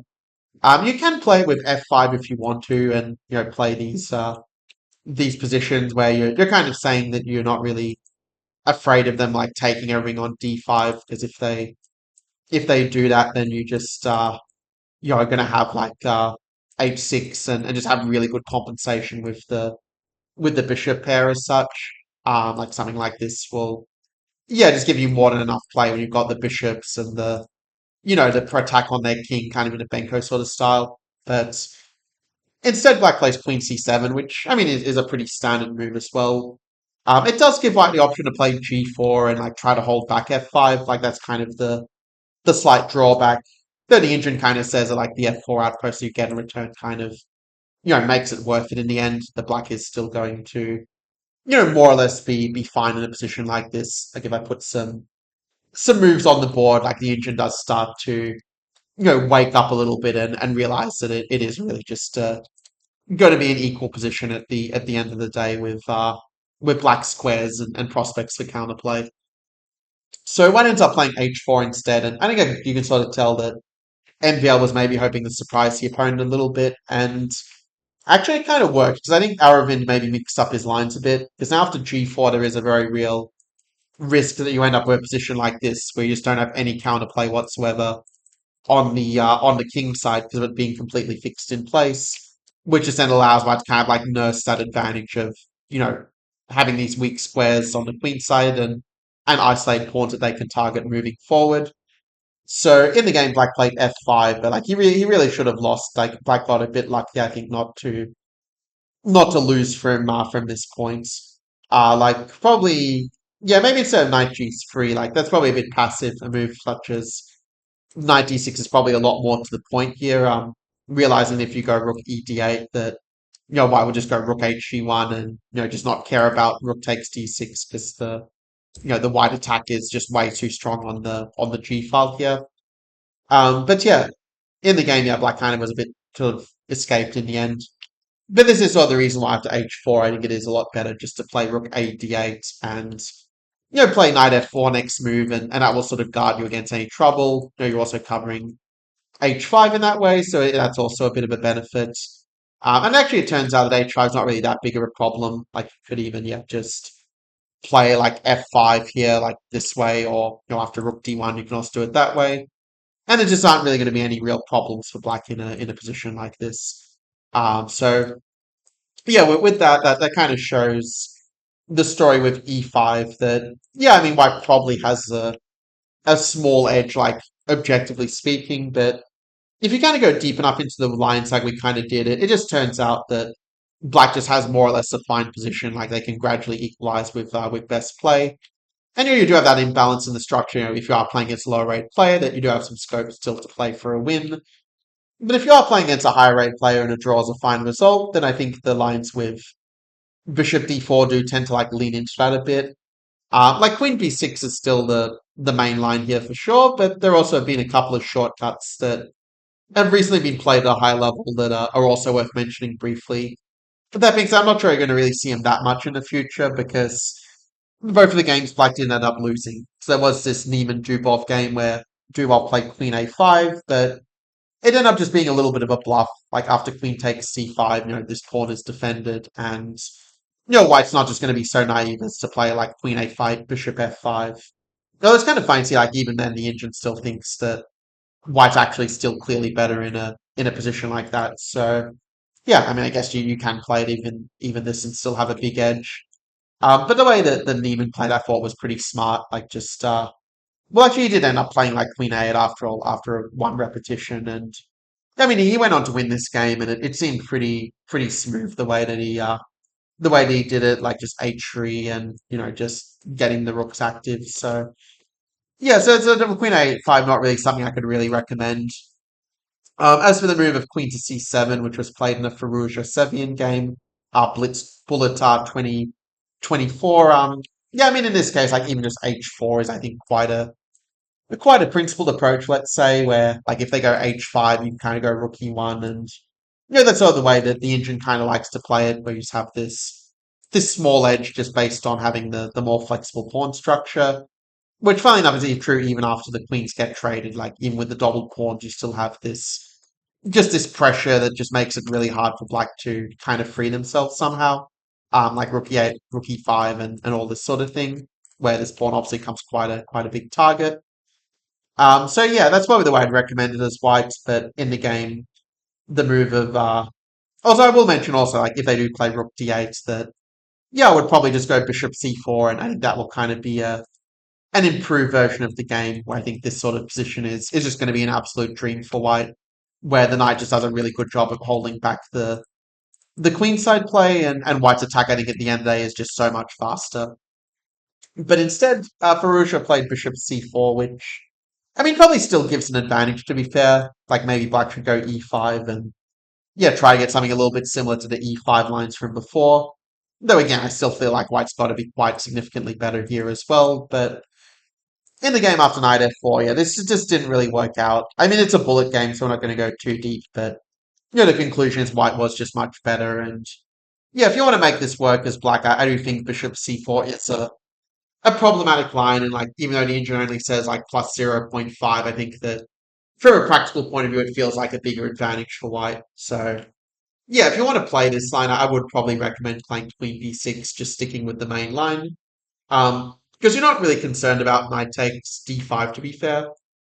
Because after takes, like if they go queen d5, you do have bishop e6, and like in this version, you just have so much better play in compared to like the other game that we saw. Because yeah, having the bishop here means that white doesn't have moves like queen c4, like in the Neiman Dubov game, and the rooks are just coming in very nice. And So that's really why you see white play knight a4. And yeah, in the past it was kind of thought that there was sort of the queen c7 was actually the more common move.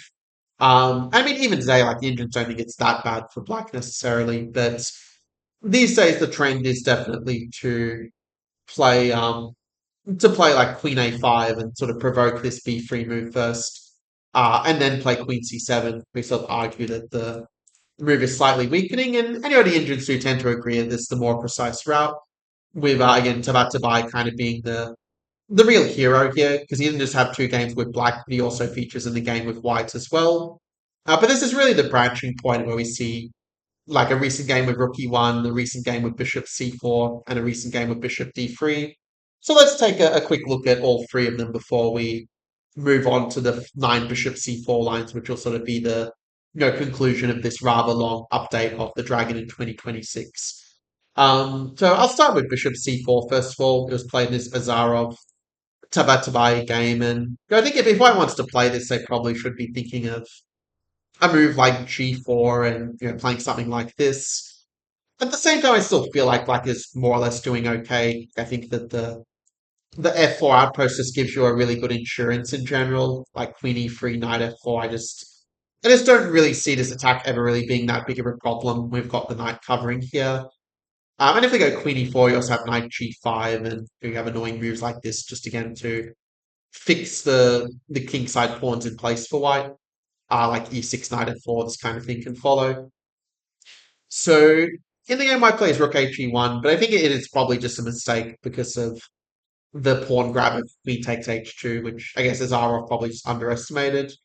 I mean, if e g4, you probably still have compensation if you go back to playing it a similar way to what I was advocating just before. But after rook d2, I think black is probably just a pawn up in a certain sense. Like bishop e6 again would, I think, be a pretty natural move here. The game went a little bit differently. Like, I'm not sure if I necessarily agree with queen d6 in this particular moment, because there are some lines where I could maybe take and like try to get back to some of the ideas we were analyzing in the Fallujah Sevian game before. Also, knight can come to c5 and blockade that way, of course, but which is probably more effective than knight c3 now that I think about it. But in the game, yeah, white sort of went knight c5 and obviously missed this knight b6 move, and in the end, black was sort of able to eventually kind of make the most of extra pawn. Like from a computer point of view, it's still equal because of how tied up these pieces are. But in the game, Tabatabai was kind of able to sort of like get things sort of rolling and eventually consolidate the extra pawn, push the majority forward, and to kind of win from there. But yeah, from this we can sort of see bishop c4 is probably not the most critical move for white somehow, even if the engine does give it as one of its top lines. As for the move of bishop d3, this one is actually the favorite of the engine, so kind of an important move to look at in that sense. Rook d8, yeah, pretty natural from Mamedov. So this is a Tabatabai Mamedov game, just to be clear. And it's one of these ones where, yeah, at first the engine will say white's just a bit better because of like these isolated pawns having this extra pawn island. But if you go deep enough in the engine, it does end up more or less being about being like quite close to equal. Like obviously it's easier to play white's position, but you can still make it work as black. White ends up playing the move h4 and sort of trying to attack in this way. I think probably the move g3 might ask slightly more questions of black, but again, like you can just consolidate with rook d6, knight f6, just kind of get rid of the pressure here.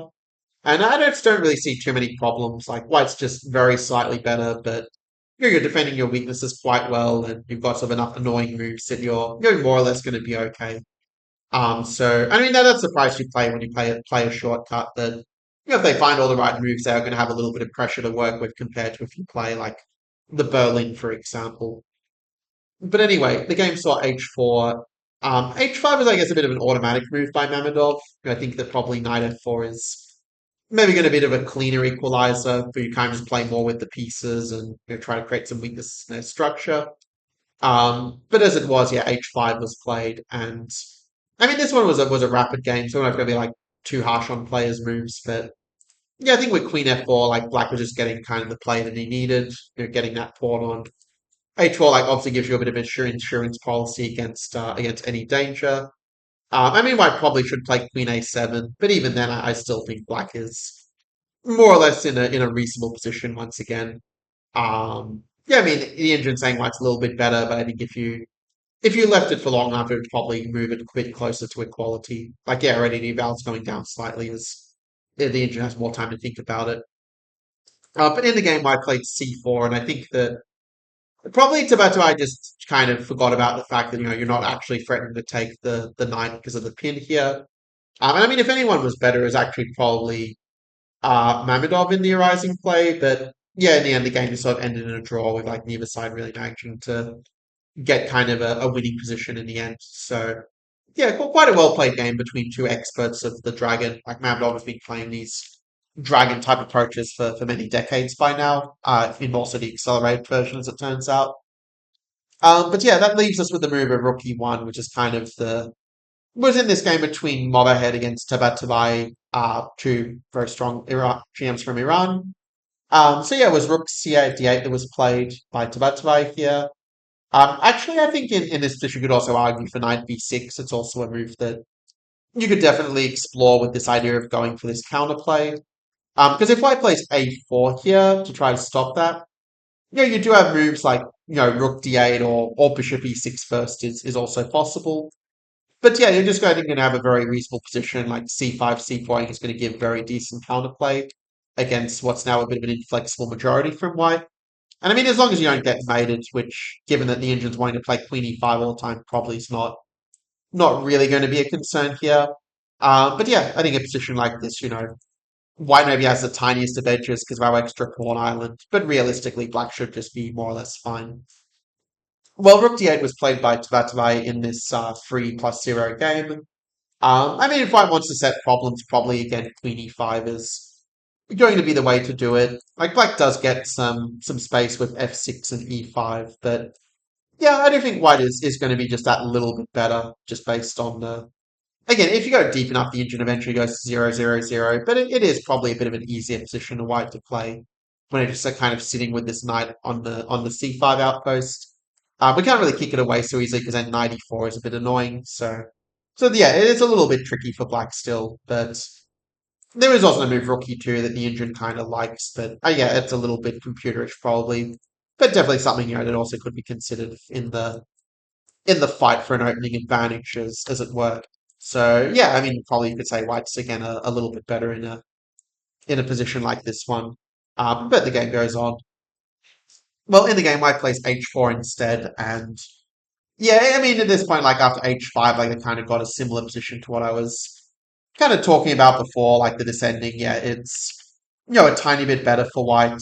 Well, actually, it probably is a bit better for White in this version when you can like go knight c3 and sort of play against the somewhat weakened dark squares. But maybe this version is a little bit different to be fair. But the point though is that basically Black could have just played knight b6 and they would just be doing very, very well there. Because if you play to take back on a4 with the queen, the thing is that h5 just isn't really that scary here. Like if h5, you can even go queen d6 and already like this queen d2 is a very hard threat to deal with. So it kind of forces White to go a bit into damage control and sort of start playing for equality with moves like queen b4, which is like not really the sort of thing they want to do, ideally speaking. I mean, you can even sack the pawn and just have some very nice piece play with your lead in development. Like even that is definitely a thing. But yeah, that basically covers the overview of long castles. I do think it is the best line for White, and White's it's sort of like somewhere between slightly better and sort of equal, where yeah, in these positions, especially with ED5, like if Black and remembers like the engine theory deep enough, then yeah, eventually it starts to whittle down towards equality. But White's always going to have the easier position to play, and like a little something to kind of work with at the very least on the practical level.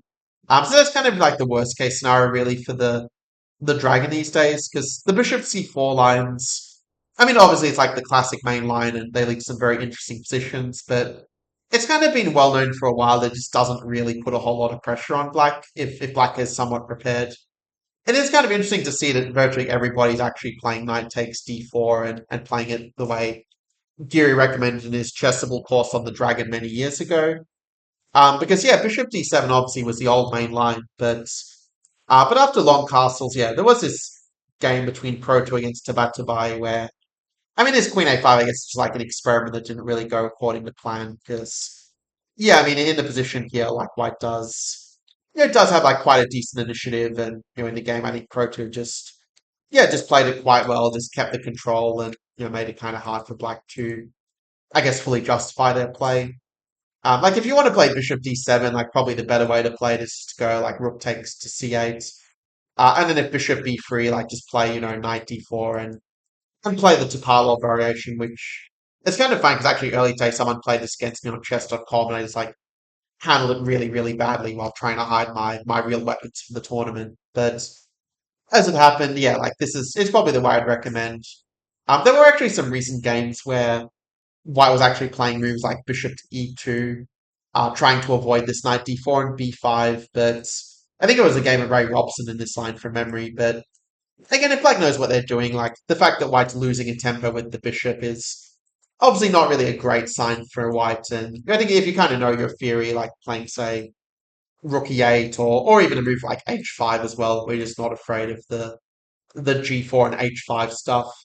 I mean, it looks very, very scary from a human point of view, but yeah, the engines kind of show that you can sort of like trade off enough pieces that you can sort of survive the attack, and the fact you're also hitting C2 also kind of slows up Black enough that you sort of buy the time that you need to basically defend your king as such.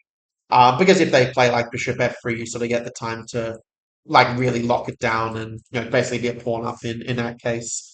So it's a bit of a tangent, but it's something I just want to mention. It's kind of a somewhat recent trend that like hasn't been so, let's say, trendy in the last couple of years, but something that you probably should know about if you're going to play Rook C8 and play it a different way to what we'll be covering in this video. Because the thing with knight takes d4, like the one disadvantage of it is a system where you are kind of a little bit blatantly playing for a draw as Black.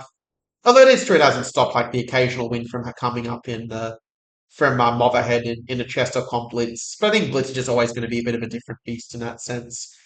Nearly everyone in the games I saw was actually playing bishop b3. I was kind of a little surprised to see that the engine's recommendation of bishop e6 wasn't more common, because I think that just in general having a greater imbalance in the structure is typically going to give you more winning chances, like on a general level.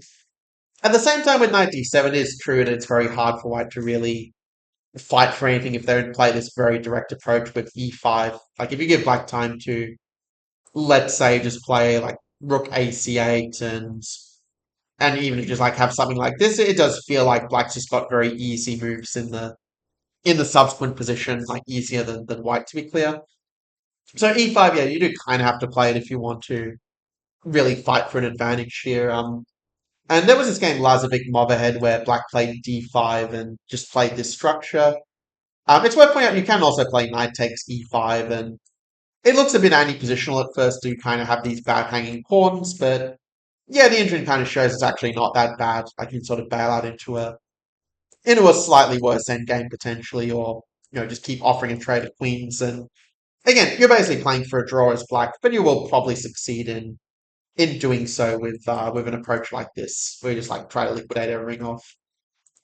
In any case, the game saw d5, and yeah, the engine wants to go a3 with this idea of bringing the knight around this way, which yeah, it's probably the more principled move. But here as well, I do feel like black is not really doing so badly. Like even just play like a5 and king f7. I don't really see any massive problems. Like it's kind of hard to get the double pawn, and black can kind of just clamp down on both the flanks, as it were, to not give white an easy or effective breakthrough. Okay, in the game, white plays king b1 instead with a similar idea of preparing knight e2. But I think, yeah, in this case, like trying to keep the queens on just was a very big positional blunder. And, white was able just to get the attack going. Black has had no real counterplay whatsoever. And white won very handily. Whereas, like I was saying before, you should just trade the queens, like play king f7. I mean, the engine's saying there's other moves that also technically work, but, king f7 is a natural prophylaxis against knight d takes e6. And just play like h5, g5, just don't let white easily use their maturity. And I mean, it's not the most fun position in the world to play, but you're probably going to make a draw if you play it like this. But the move bishop b3, yeah, is kind of Probably the reason actually why it's coming up a lot more in the games isn't just because of the trendiness, but also because of the fact that I did also like put in some games from the other move order which this position arises from. And I did mention it like at the start, but I do want to mention it again just because that's been a rather long video, of course. But basically, like if we take the accelerated dragon move order with like let's say they go knight c3 and you're playing the move g6, which it's also relevant for like the Sveshnikov players or the Kalashnikov players where they might play like bishop b5 and try to move audio out of the Sveshnikov. And so actually this g6 line is also actually very important for those who play like other kind of systems as well. But I might say, well, okay, we're happy to play the accelerated dragon when white is committed to the not so critical version with the knight already on c3, so no Morochi binds.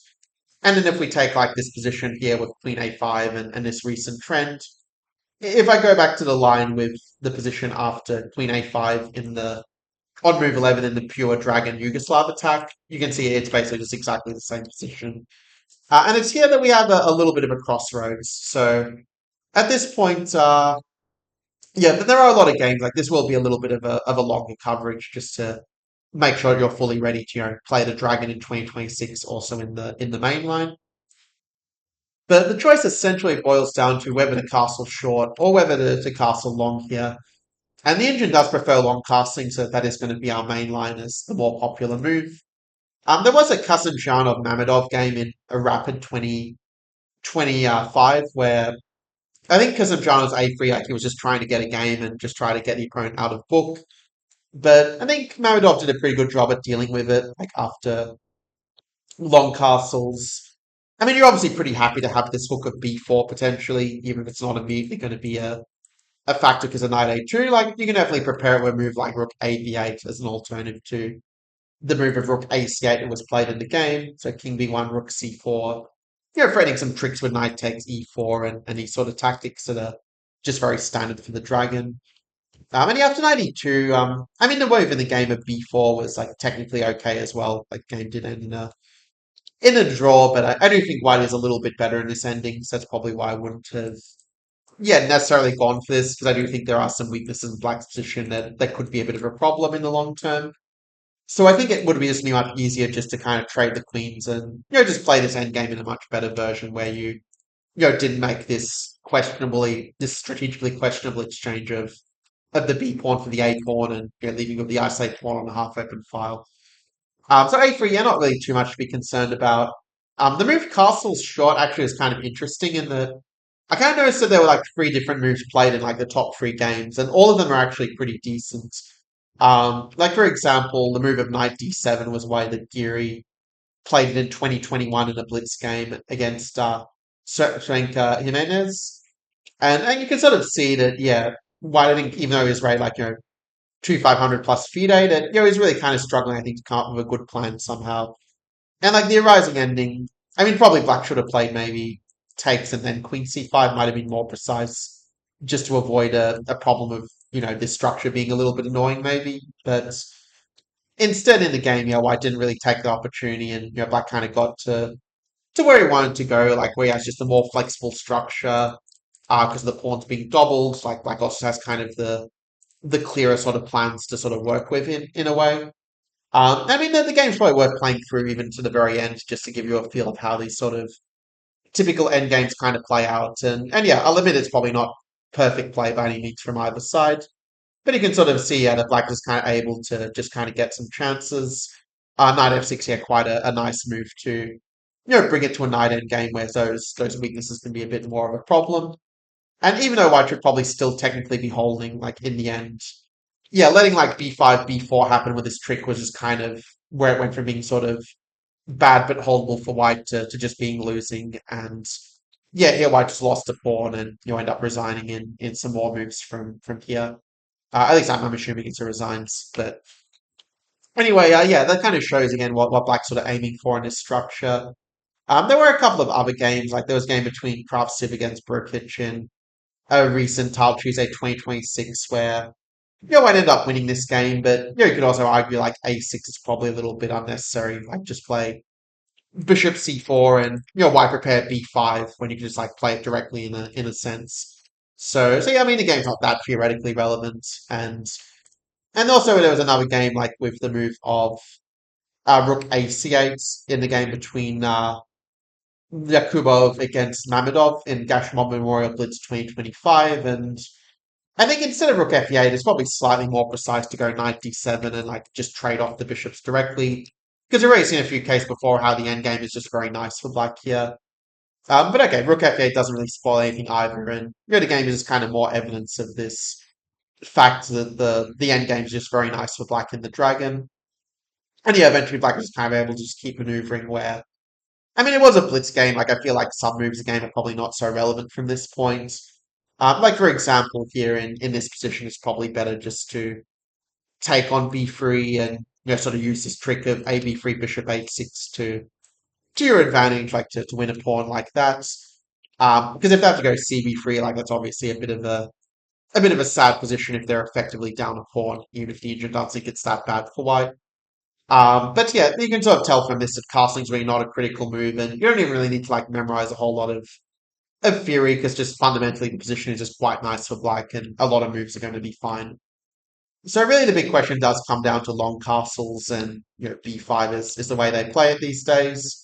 Because if you play rook fc8 and then b5, it just doesn't really work as well because white can just play the move of a3 and realize that this structure is just an absolute dream. Like black just has no counterplay on the queen side once white plays b4.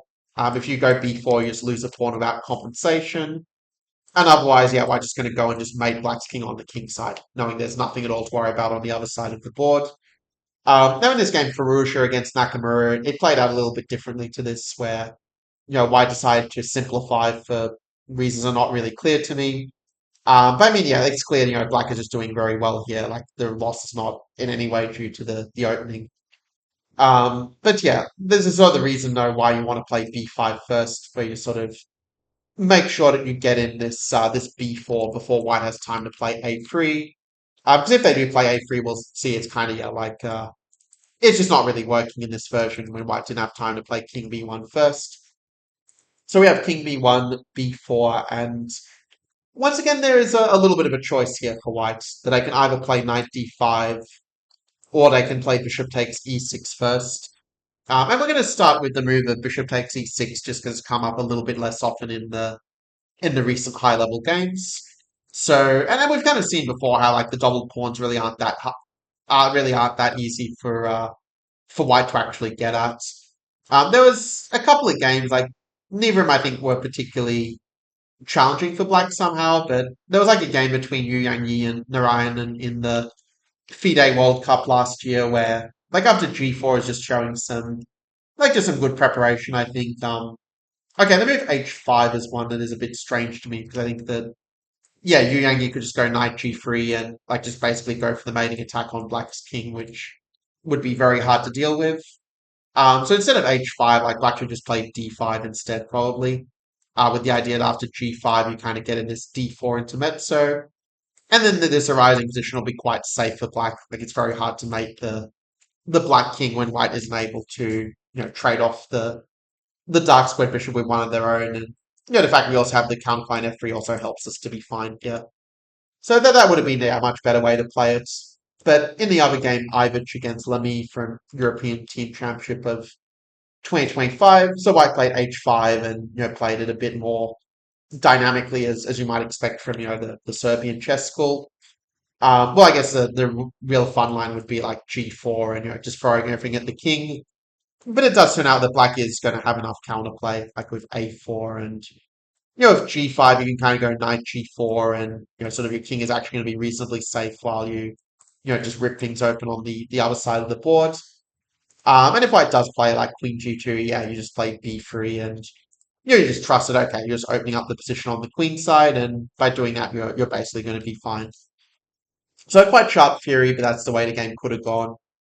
Instead, rook h4, yeah, probably was a bit of a step in the wrong direction, just a little bit too slow. I mean, the rest of the game I won't really go through so much, but I think, yeah, rook fc8 is probably just going to be a little bit better for black. Like, it's a double pawn. It's an extra double pawn, but it's still an extra pawn in a sense. So, yeah, I think with something like this, I would be pretty bullish about black's chances of, like, b3 in the mix to force open the lines. Like, our king might look less safe, but I think our attack is actually more powerful here. So yeah, bishop e6. I think this kind of shows a little bit, I think, why knight d5 is sort of considered a little bit more critical these days. But after takes and queen b5, like black just has a very easy plan of a5, a4, and it's yeah, kind of hard for white to avoid the exchange of queens one way or the other. Like queen d3 is the main line, which we'll get to in a moment, but there was also a game between the Pomnishi and Motherhead in Tile Tuesday 2025, where white's obviously not in time to go rook e7 because the bishop just gets trapped, so he kind of has to offer a trade of queens, and he does it with queen e2 here. And still, black gets that active play, like where the structure is clearly quite disjointed, and probably the better move for white is just to play b3. But like after rook c7, there's just not really any problems for black. Like your one weakness is very easy to defend. You've got options to open up the lines. You can also trade off the dark squared bishops, or try to bring your knight to a better square. So all in all, like black just doesn't really, I think, have any problems whatsoever in this position. And I think that White's attempt to try to play for a win actually kind of led to some problems after Rook A5. Because, I mean, in this position, it's just very obvious that Black just has the much better bishop. Like, this bishop's basically just a ghost. And yeah, even if I'm not sure if I necessarily agree with A3 from the computer point of view, it's hard to deny that White's structure is, like, pretty sad in this position. In fact, if they don't play this trick of C4 to, like, have B, C3, B4, it actually would be really, really bad for White. But still, I think you could also play it more patiently. Like you definitely go h5 and kind of tee up a better moment to play a3, so don't have the move c4. This trick in response. So that's maybe the way that I would play it. Like go for maybe a version like this, even if it's not so fundamentally different to the game. But yeah, that's obviously theoretically not a problem for black. Like only black can really win in a position like this one, let's say. So moving on to to some other lines. White plays Queen D3 as sort of the main line. But after takes, yeah, there's a few ways you can play it. I do think that Knight D7 is Motherhead, who I've mentioned his name like a lot of times, like he really is the big dragging expert among the young generation. He played this Knight D7, just trade off White's good bishop, leave them with the bad bishop against our knights. The reason I think that Rook FC8 is less precise, it's kind of shown in this Erigaisi Mamedov game from 2024 Olympiad, where White just was able to play c3. Because like you sort of saw in the other lines, like White wasn't really able to kind of move their queenside majority forward the way that we're kind of seeing here. And yeah, even if g4 maybe isn't necessarily the most precise, like probably it's better just to play like rook d2 and maybe just be a little bit more patient here. I mean, still White was able to win the game without playing the endgame so perfectly. I mean, also if you play bc3, like this endgame is also I think going to be ultimately very nice for whites. Like you can go rook c2. And even if they go knight d7, like they are sacrificing a pawn. So that sort of speaks to why you should play knight d7 immediately, because otherwise you might not get another chance to do so without it, being a gambit of sorts. And so for our final game here, we have this game here between Buckrow against Motherhead, which after I mean the way the engine wants to play is it wants to go takes and rook e3, but I think after king e6, black's just doing fine. Like one little trick is that you don't run into rook e8 and some bishop a4. That would be a little bit sad. But what you can do is you can just play g5 and just sacrifice the pawn, but have this very good dark squared control as compensation. Yeah, I mean I'll admit that this line is probably one where you're playing more for a draw than for a win. But at the same time, like I don't think you're really in danger of losing. Like you can just expand with the pawn, just keep the blockade, and you should draw without too many problems. But I guess in the game, Buckroat was maybe trying to keep more winning chances alive. And yeah, I mean, after Rookie 1, I'd probably just play like knight e5 and g5, and I just don't really see any problems for black here. Like if White plays g3, it actually can even end up causing some problems for him later with, you can just play like, knight g6 and just make the point they've kind of just weakened themselves here more than anything else. Because obviously f5 knight e5 would be absolutely in love with getting the knight to a position like that. But even just the pressure in itself is rather annoying from White's point of view. And their bishop is still rather out of play, of course. I mean, bishop d4, yeah, it didn't really work as well, like in the game. Again, I don't really know why White didn't play rook e7. Like, it's a bit weird why he played bishop a4, if you ask me.